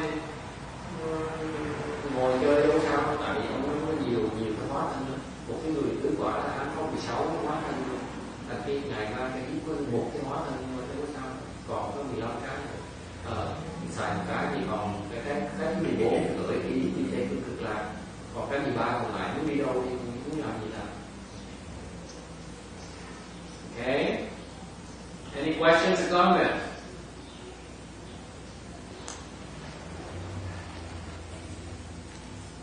All right. Moving on. 1273. 1273. The solar disk ray and great solar disk ray. It's like the sun. Hào tướng quang mặt trời và mặt trời lớn. This represents joy. Đó là tượng trưng cho ý hỷ. You rejoice on others' merit and virtues. Cái vui này là mình vui cho cái công đức người khác.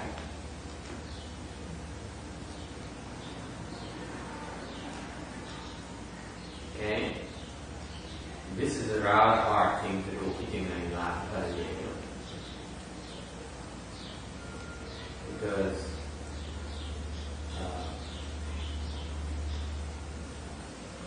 Because you know, sometimes it's okay, it's probably easy to help others, but to be able to rejoice on good things happening to them without your help, without any compassion, is something that's quite hard to do. Quý vị biết không? Cái mà mình có thể phát tâm giúp người ta được, giúp đỡ những người được thấy cái niềm vui trên đó, tự mình làm còn được. Còn cái này nó khác chỗ là mình thấy việc tốt người ta, nhiều mình muốn làm gì thì tốt xảy ra người ta, và tâm mình phát cái niềm hoan hỷ, cái chuyện rất là khó khăn. Anyone has any questions or comments about this? Sư cô có tác phát hiện cái chuyện hoan hỷ này không? Bữa này sư cô đi sư hoan có hỏi vậy đó. Mấy cái này cứ là hỏi gì hết, cô hết giờ bây giờ không hỏi nữa. Cái tự nhiên kệ người ta nói gì nói, mình cứ tu chứ còn người ta nói gì kệ người ta hiểu được, không có thể là hiểu nó nhiều cái chuyện người ta chuyện của mình muốn làm chuyện của mình. Yes. What did you say? You say it's hard to be like that, or yes, it's hard to be. Actually, we feel it. Not you, but if anybody you ask who's a parent and has children and lives through their children, it's kind of like that. And except that it's a million times greater, and they feel it for all living beings. Oh, that's you refer to your own family members. No. But it spreads out like that. But if you ever know anybody who lives through the children, you know. But I'm just saying that that's just your children. But I can see that where like a bodhisattva, it'd be much more enhanced, and for all living beings. It's not just for your children. Yeah. But I'm referring to especially. I'm not referring to your children. I'm referring to your neighbor.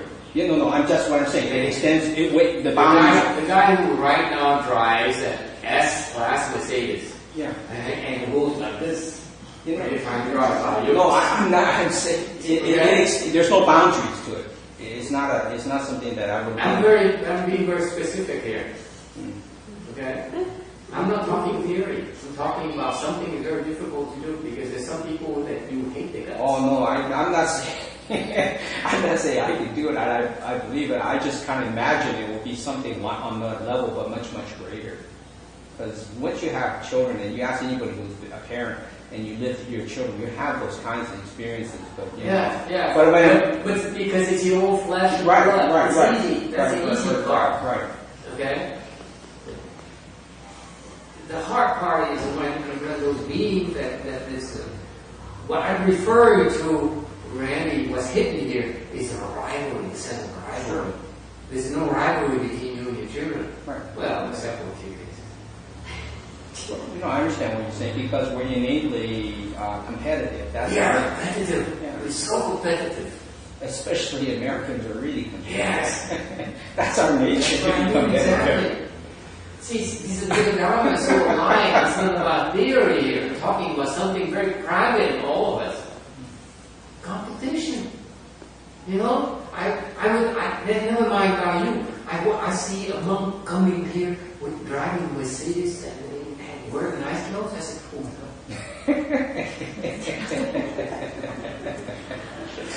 Never mind about rejoicing, okay? I said, oh my God, oh my God. That's the MBA part of you. It's not about jealousy, okay? It's about comparing, right there, okay? But for you, because there's always a rivalry. You always have that sense of rivalry between you and others, me and others. The sense is very, very strong. Okay? And for you to be able to rejoice means you can go beyond that barrier. It's incredibly difficult, folks. Okay? Actually, the way I understand it now, I'm not like that, but you actually, when you see I am. No, but I'm just telling you. I drive by University of the West. I say, my goodness, it would be nice for you to have this place, this size, a temple this big. This is about the right kind of, on the hill, big, many buildings, you know, and private, secluded. Boy, I would like to have a temple like that. Never mind the rejoicing, okay? And I know this guy is nowhere near my students' pupils level, and yet I cannot even find joy in for good thing to happen to him. Okay, now you know the truth. That's why I don't go to the West anymore. My father was there, right? It pisses me off. You know, my father used to go there every single week when he was alive. Okay. I said, what's so great about this place? You better translate in Vietnamese. I think that's too off there. Cái gì nói chuyện nó phá mà cái gì còn lý thuyết không à? Ai từ nói này con người mình ai cũng có sự so đo với nhau. Mình thích so đo mình với người khác. Thành ra mình có sự giằng co, mình có sự giằng co với người khác. Chẳng hạn như người đại gia thì thấy người láng giềng lái xe cái mặt lái xe ngon này xe đẹp mà cái lên gì cái lên mà gì ghét cái mặt cái gì ghét sao mà mình hoan hỉ người ta được, đúng không?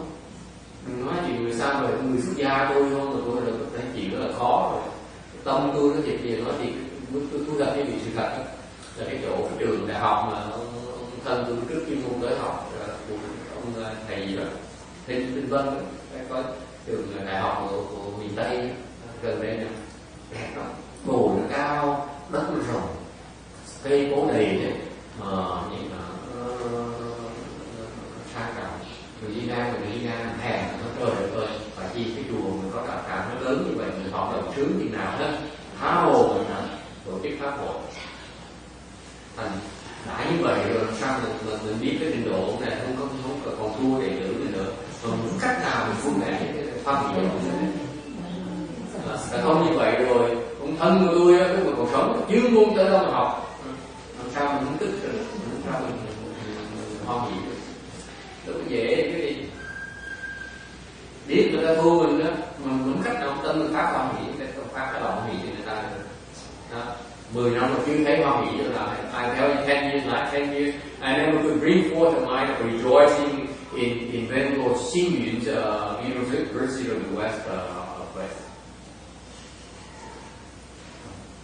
Okay? Nó không như sợ cái chuyện vậy đâu. Bởi vậy mấy thằng ta trở lại để mình nhìn cái lòng ganh tị. This is why the Bodhisattva and these people got here and face their own jealousy, their own rivalry. It's real. It goes from generation, from lifetime to lifetime. Cái sự so đo này ganh tị này nó kéo đời kiếp gặp nhau là ganh tị kiếp. You don't realize that jealous. If you're jealous against someone, the next lifetime you meet them again, the same thing will happen again. You cannot undo it. It's so difficult. So me and seeing you, there's no chance of being a two of us. Okay? Tôi ông nuôi con kể như là bây giờ kể như là mình lơ cách nào cứu nhau được. Yes. Under the suffering. If you come back as a bodhisattva, do you when you come back, do you know that you are a bodhisattva? No. Tôi còn thắc mắc cái chuyện Bồ Tát. Tôi hỏi tôi chuyện Bồ Tát không sao tôi biết trả lời, tôi biết bịa chuyện thôi. See, you ask about Bodhisattva states, I want you to tell me fibs, tell me the truth.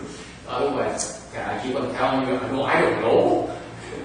You drive 2 hours, come here, and to hear the master says, I drive 2 hours, and you tell me you don't know. What? You let someone ask questions for 2 hours, and then you tell me you don't know the answer. What can you do? You tell lies. That's what you do.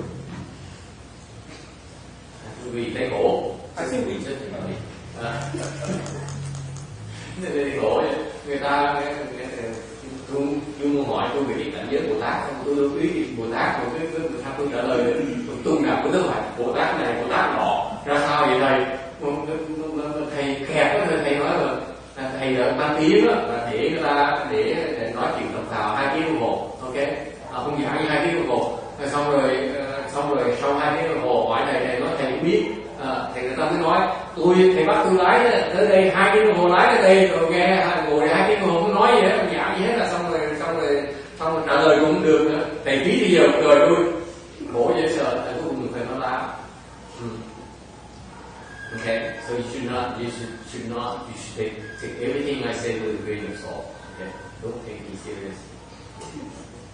Bởi vậy tôi mới đem chuyện tiểu thuyết, đem chuyện CD, đem chuyện đại tử, đem chuyện thế tục nói chuyện thôi, chứ mà nó chuyện Phật pháp, người ta đi dùng Phật pháp, dùng kinh nó nói chuyện không, tôi đâu có biết kinh là gì đâu. See, unlike these people, they depend on the words of the Buddha and the sutras. I talk about movies, I talk about singers, I talk about actresses, because it's safer. It's something I understand. I know. Yes. I think that, when you ask like that, I don't think that they know that we're all, we don't even know you ask like, is a cow knows a cow? I think we have habit energies and things that we've done, and we just propel ourselves in that realm. It's like a demon. Does a demon know he's a demon? I don't think so. We just do what we're used to doing. Well, they know the demons. Come on, right? When you know when you're evil, you love to be evil. No, they just do what they have the energy to do, and they, and also like the Bodhisattva. I think that's boring. He's so good. He says, don't talk about evil. Talk about good. Can you talk about good? I don't want to talk about evil. I think that's where the vow power, propels them to just do it, And you want to be a witness, huh? I think that's just the way we are. I mean, I don't know if does a snake knows a snake. I mean, the difference between an alligator and a snake, I don't think so. What do you think? Ông Nam nói là con bò không biết nó không bò, con người không biết con người. So man don't know that man. Women don't know the women. Careful, don't answer that. I mean, we only know the level where we are and below it, but can you say that a fish knows there's a difference between a fish and a bird? I don't think so. They don't need to know the difference. They only need to know the question being asked is, do they know that they are bodhisattvas, right? I think so that if I need to expand into fish and man and so on. Okay. Fish should know they're fish. Yeah, but I think the level of wisdom allows them to see below that, but not above that.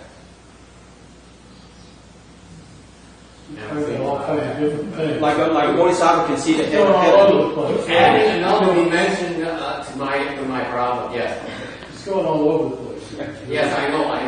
The bodhisattva knows the bodhisattva, Do they know? Maybe at birth they don't know.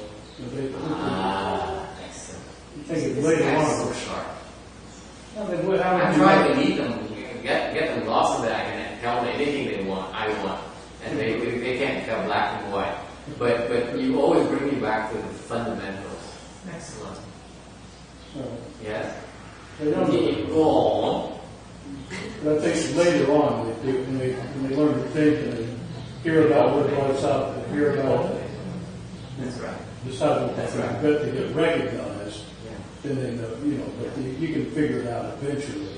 When they cultivate, eventually they figure it out. Yeah. If they don't cultivate, they confuse just like you and me. You never know. You know? You might not notice that they have more sort of power. Hang on. Because it's more. I'm sure it's becoming even more. Let me translate it. Yeah. Because before we get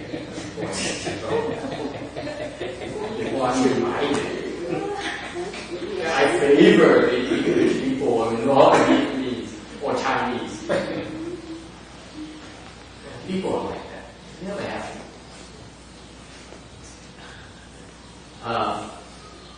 I forgot what. So bad.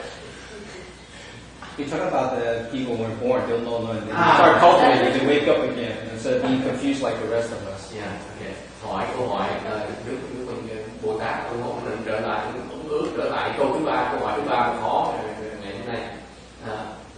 Bồ Tát lúc mà sinh ra có biết mình là Bồ Tát không? Thì ông Randy ông nói là không biết.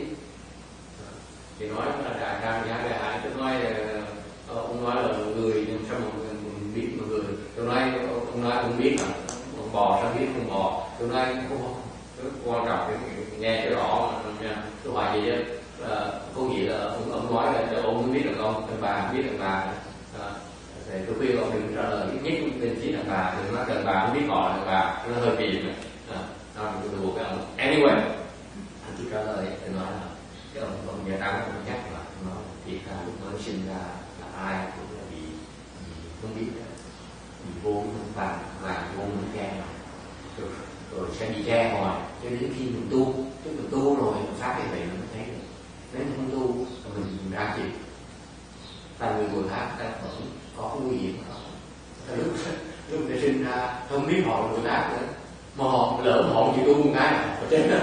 So what happened? This is dangerous. It's real dangerous. This is why the Bodhisattva knew it's very dangerous. He said, when they're born, they're confused. So if they don't cultivate, they stay confused. So It's real danger. right. So the Bodhisattva shouldn't go down. So what happened?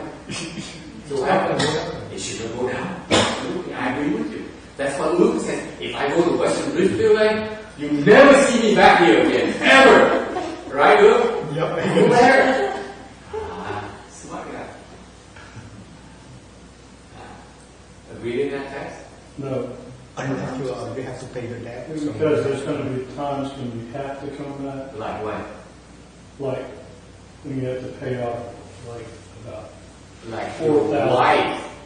The wife called you and said, "You come." You think so? Yes. That could I don't know you anymore. Let me turn out because this is the good part. Hold your thoughts, okay? Because I cannot hold mine. You have to help me out here. Ông mình trả lời hay, ông nói như vậy, ông nói là tôi nói ông ước đối với quan niệm ông ước là nếu như ông được bản sanh một cái ông không bao giờ trở lại đây đâu, ông muốn học cái sanh nữa là cái đúng không, nó vẫn chắc chắn như vậy rồi thì ông gia sáng ông mới nói, ông nói là ông không như vậy nhiều khi mình phải trở lại, chẳng hạn sao, tại sao, chẳng hạn như tôi nói ví dụ như bà xã mình nói ông tên tôi có dám mình tới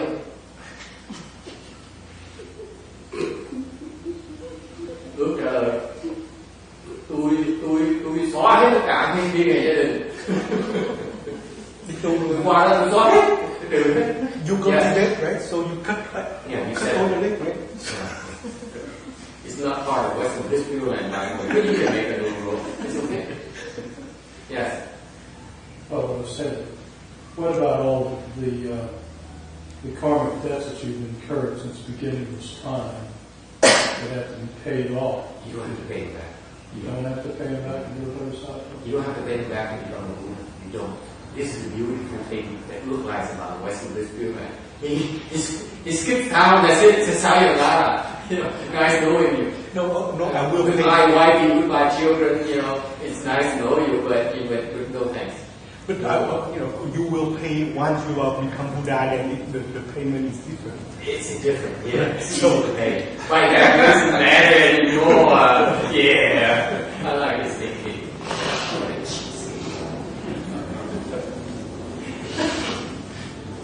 See his logic? He's right. Sure.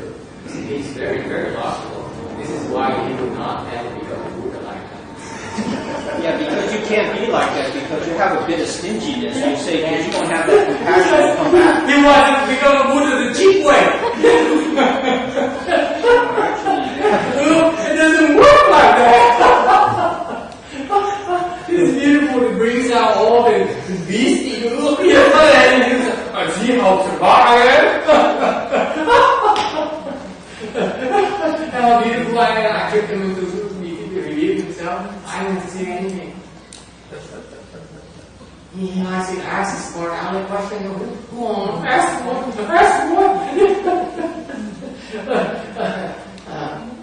Để cho hỏi ác vậy không? Tưởng hỏi như vậy. Cho hỏi chứ mà có dài. Cái gì hay không? Ông nội rồi, không bị tôi gà không biết, không rõ tôi gà hôm nay luôn, cái buổi này luôn. Hỏi câu mình hỏi thứ ba, khó khăn hỏi luôn hỏi. Vậy chứ mình qua cái phương cực lạc mình đâu cần trở lại đâu, trở lại cái gì? Mình trả trở lại, mình tự mình thành thật, mình trở lại lúc mình thành thật, trở lại mình trả nghiệp cái dễ lắm. Lúc mình trả gì nha, đúng không? Tôi nói, tôi mới trả lời hôm này, nếu hơn nữa tôi suy nghĩ như vậy, không bao giờ thành thật được. Tại Phật á, thành Phật không ai mà thành Phật mà rẻ đi như vậy được á. Mấy người rẻ đi mấy nào thành Phật được hết. Mấy người ta thành Phật tại ta trả giá cao hơn là người ta cần trả. I need to remind you, you become a Buddha because you want to pay a higher price and you owe them. Does it make sense? Yeah. That's how you become Buddha. You cannot say, can I pay you 10 cents on a dollar? That's called bankruptcy. It's not repayment. Okay?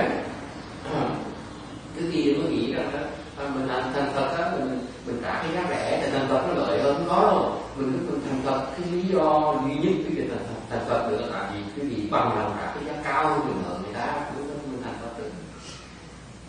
Chứ mình thành Phật nói như sự xứng là nó có một cái gọi là phá sản. Mình xóa cái nợ mình không được, mình không bao giờ thành Phật được. Does it make sense được? Thank you.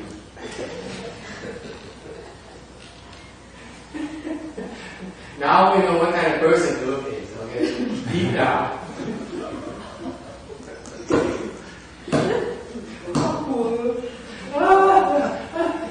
Đừng thấy không?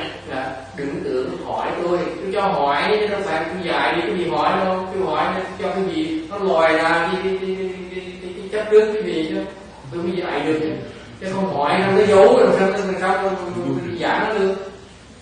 Thành Phật mình rẻ tiền thì nó thành Phật được, mình nói đợi 3 năm tôi nói được câu này. There's no cheap Buddha, right? If there is one, I will. I take it.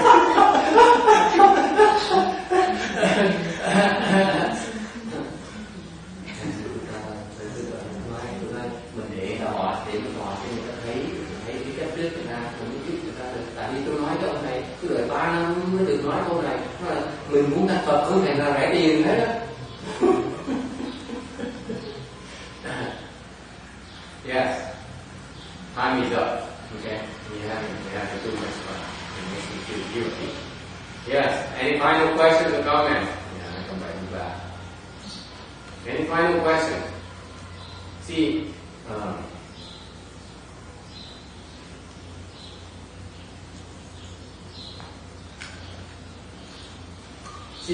this is why it's kind of interesting because in this open format here, you're coming from so many different angles, which makes the discussion so much more interesting. Sometimes it makes the discussion so much richer, doesn't it?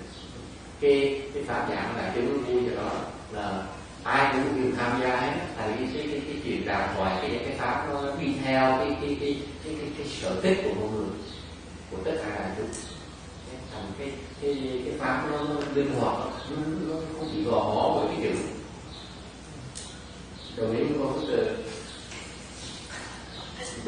So the beautiful thing about it, about the assembly dharma and the way we do it is that you're not bound by words or by specific goals or endings. Okay?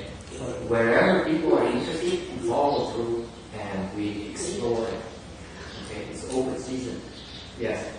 So doesn't give up. Yes. So let's say, what if I go to... That's impressive. Look, I mean, if you outgrow that, that's very impressive.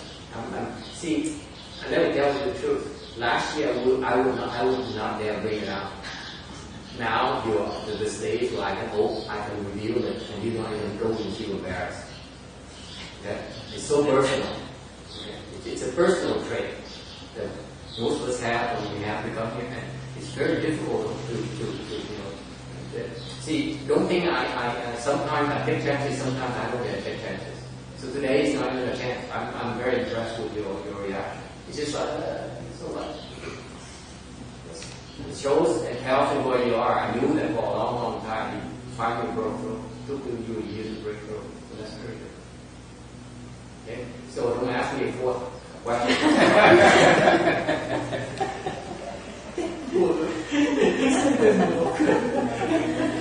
Tôi kèo trước, tôi biết tôi kèo cả năm rồi, kèo cả năm rồi. Mà năm ngoái tôi dám nói chuyện này, năm này tôi dám nói xong một cái ông tỉnh bơ rồi. Nhưng thành ra tôi biết là ông phá với phá. He only broke through recently, about 3 months ago he broke through. You stuck for a long time with this concept. You finally broke through. The concept is very hard to break through because it's so deeply woven underneath. You cannot see it. Mấy cái này nó khó lắm tại vì nó rất là sâu, very deeply buried. So this is why in the Great Assembly Dharma is very difficult because people get offended, they knew and get hurt. And that's why sometimes you can push so far and you back off. So I'm impressed that confirmed my discovery that he broke through 3 months ago, 2 months ago. So now we can talk lightly about it. And là cái trong này là kẹt cả năm rồi, hơn cả năm rồi. Mà mới cách đây vài tháng, 3-4 tháng trước nữa rồi. Thành ra tôi mừng rồi. Bây giờ mình mới dám nói cái chuyện này, thì còn cái trước dám nói. Yes. Vâng, thưa thầy, 3 năm đã lâu quá thầy. Nói được ra, có gì ta nói được. Có gì ta nói một cái là lẫy bỏ đi ngay. Phải quý sư cô. Nói lẫy bỏ đi chưa, nói lẫy bỏ đi chưa.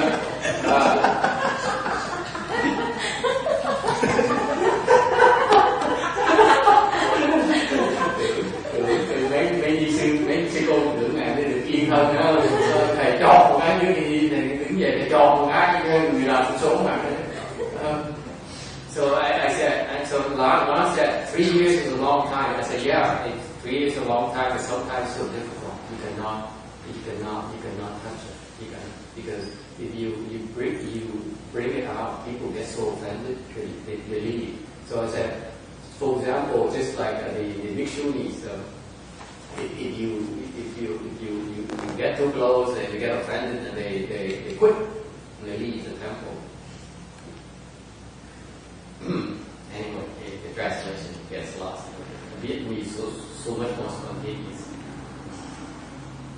So don't say that I favor only English speaking. I also have fun with the Vietnamese as well. Yes. Final question, comment. Cuối cùng thắc mắc gì nữa không? Yes, go ahead and ask your final question. You don't dare ask anymore.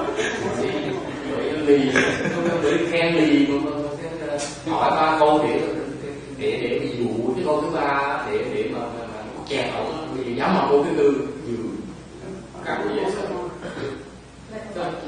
So I said, you know, so Ước says he doesn't want to ask the 4th question anymore. I say, yeah, and you become a chicken again, because I led him to question number 3 to embarrass him, and yet he still wants to ask the 4th one. That's a lot of guts. Yes. Thầy mãi khi thầy có thể thầy có mua nhưng mà con thầy mua thầy bị mãi đó thầy. Vì cho khi mua thầy dịch được thì kiếm dịch sáng cho tụi con nghe.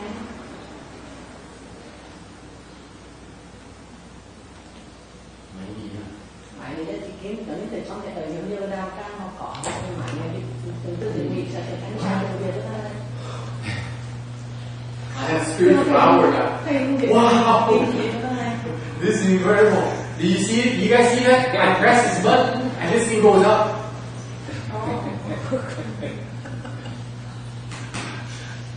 Yes. Mày dịch hả? Không, có nghĩa là khi nào thầy cũng dịch đó, thầy câu hôm nào thầy cũng dịch thì kiếm dịch cho tụi con nghe, còn những câu thầy giảng khi nào thầy cũng dịch là thầy cũng dịch. Dạ. Thầy như cái này, như cái con lười, con rút, con lợn là thầy cũng dịch. Dịch chi? So he said we should buy a translation thing so that I can translate to us, to the Bhikshunis, the Vietnamese. We have that eventually. When I have my big temple by the size of you, the West, you know, you have whatever you want. I have what I want first. Yes. So let's say that if I go to Pure Land, if I can go, then sometimes I go back here just because I want to pay. There's a lot more. There's a lot of reasons that you might go back. Like what? So just because, let's say, to pay the debt, just to clean it, is that a reason to go back? Why do you want to go to the Western Pure Land? To get to a certain level so that I can... No, you want to get to Buddhahood. You can't fool me. Forget it. Okay, whenever I say you're going to become a cheap Buddha anyway, I expect that, okay? No one he's going to change his mind. I have no problem with that, okay? You don't need to be careful.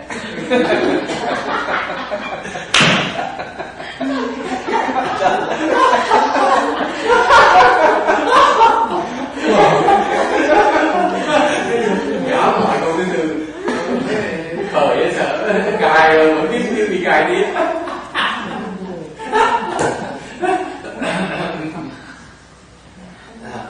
Hỏi dám hỏi câu thứ 4. Hỏi câu thứ 4 là người Đức mình đi qua đi có cái phương tiện làm mình sẽ trở lại đây. Tôi hỏi tại sao mình lý do trở lại là cái gì? Thì nhiều khi mình cần trở lại mình trả nợ. Tôi nói ước là đừng giả bộ cái thầy nữa. Tôi biết ước nói gì nói nhưng nhất định làm Phật rẻ tiền. Ok, không bao giờ trở lại đây đâu, không cần nói, không cần làm bộ làm gì. Đó, đi cài 3 câu rồi đi tới câu thứ tư bị cài biết mà không biết vẫn lì. So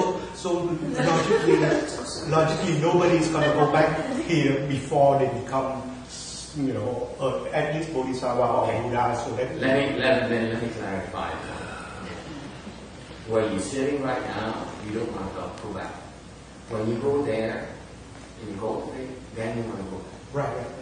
To certain level, then right now we are stuck in the mud. Right. It's stinky, smelly, so much suffering. Let's get out. And then I'm not going back. I'm not coming back because it's nothing here. I know it's great, but you know, time to go. Okay. That's the kind of spirit mindset we have. This is why the Western Pure Land Dharma is so beautiful, because it's perfect for people that are ready. It says, wait a minute, it's not as great as I thought it would be. Okay? If I get out of here, I'm not coming back. That's the mindset you want. But once you get there, and you open your wisdom, you say, okay, I can go back now. I'm not afraid of it anymore. Okay? I'm not as cheap as I used to be anymore. So it's still okay. You become a Buddha anyway. You become a decent Buddha, not a cheap Buddha, no. But naturally, you don't have to worry about it. Does that make sense? Yeah. The mindset when a living being is in the Western environment is that we're not moved by self-benefit, but when we see the suffering of other living beings, we're moved. We're happy. So you really change your whole perspective. It's not like, what's for me, what can I do to help you? It's a really different way of looking at things. It's not something that you can just like, it's really hard to explain. It's like I don't get up because I'm trying to help myself. I get up because I'm trying to help somebody else. That's it. Right. You know, really That's weird. myself. It's really strange. That's why he says, okay, I don't mind going back with this because now I can help her. Okay? It's time for me to help her. Because I want to suffer. Because I go back, I suffer, now I'm relieving her suffering right there so that she can escape. Does it make sense? Then you become a mindset, having a mindset bodhisattva. That's a mindset bodhisattva, I think. You buy that? You buy that text? Does it make sense? Yes, Is it consistent what you understand? Yes, that's the way I look at it. Cái này hay, không phải rất là hay. Cứ chậm thôi chứ còn câu này rất là hay. Nó có ý nghĩa.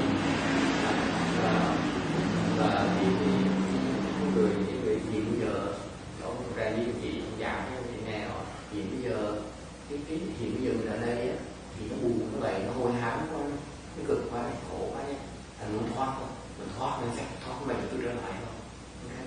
Chỗ này có gì đâu mình ráng trở lại không okay. Lúc mình qua đi rồi mình tu rồi okay. Thì muốn như cái tâm mình độ lúc trước không ước trước khi đi ước thì muốn làm Phật rẻ tiền được đủ rồi qua kia ước một cái đuổi nhưng cũng làm Phật thường thì cũng cần một lòng tiền rẻ tiền cũng đâu có việc trở lại tâm không muốn trở lại qua đó cái tâm mình sẽ đổi bây giờ đừng có bởi vì mình thấy thì bây giờ cái vị nó bị cái vàng vô minh nó che nhiều cũng thấy được thành sao cái từ thành ra cái Phật rất cái tâm tây phương và rất hay rồi đó nó chỉ cho cái việc đủ thấy cái tiền đó thôi để mà làm thôi qua bên kia rồi thì nó sẽ chịu sau ok biết nhiều cũng có lời gì có tôi mới dạy nó ngồi nói chuyện tôi tưởng tượng qua bên kia sẽ ra sao đó mình nói chuyện nó vào thôi chứ qua bên kia là hay ok you get that Janice? Okay, very good. Okay. Đi sư đừng có buồn nha, mai hỏi đi đừng có dạy, người ta nói như vậy người ta nói. Tôi cho phép đi sư hỏi, ok.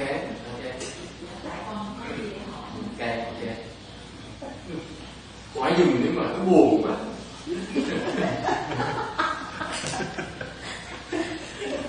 So make sure you please ask questions because I miss your question so much.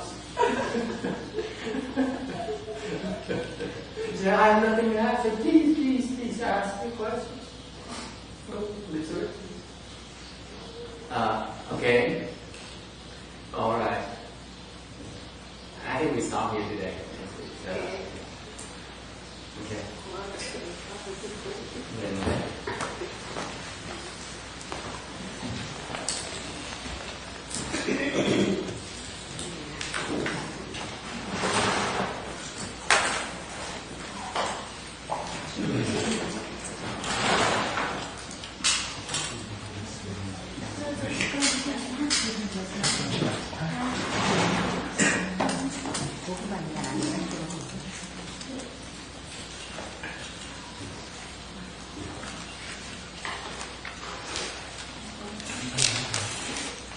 Thank you.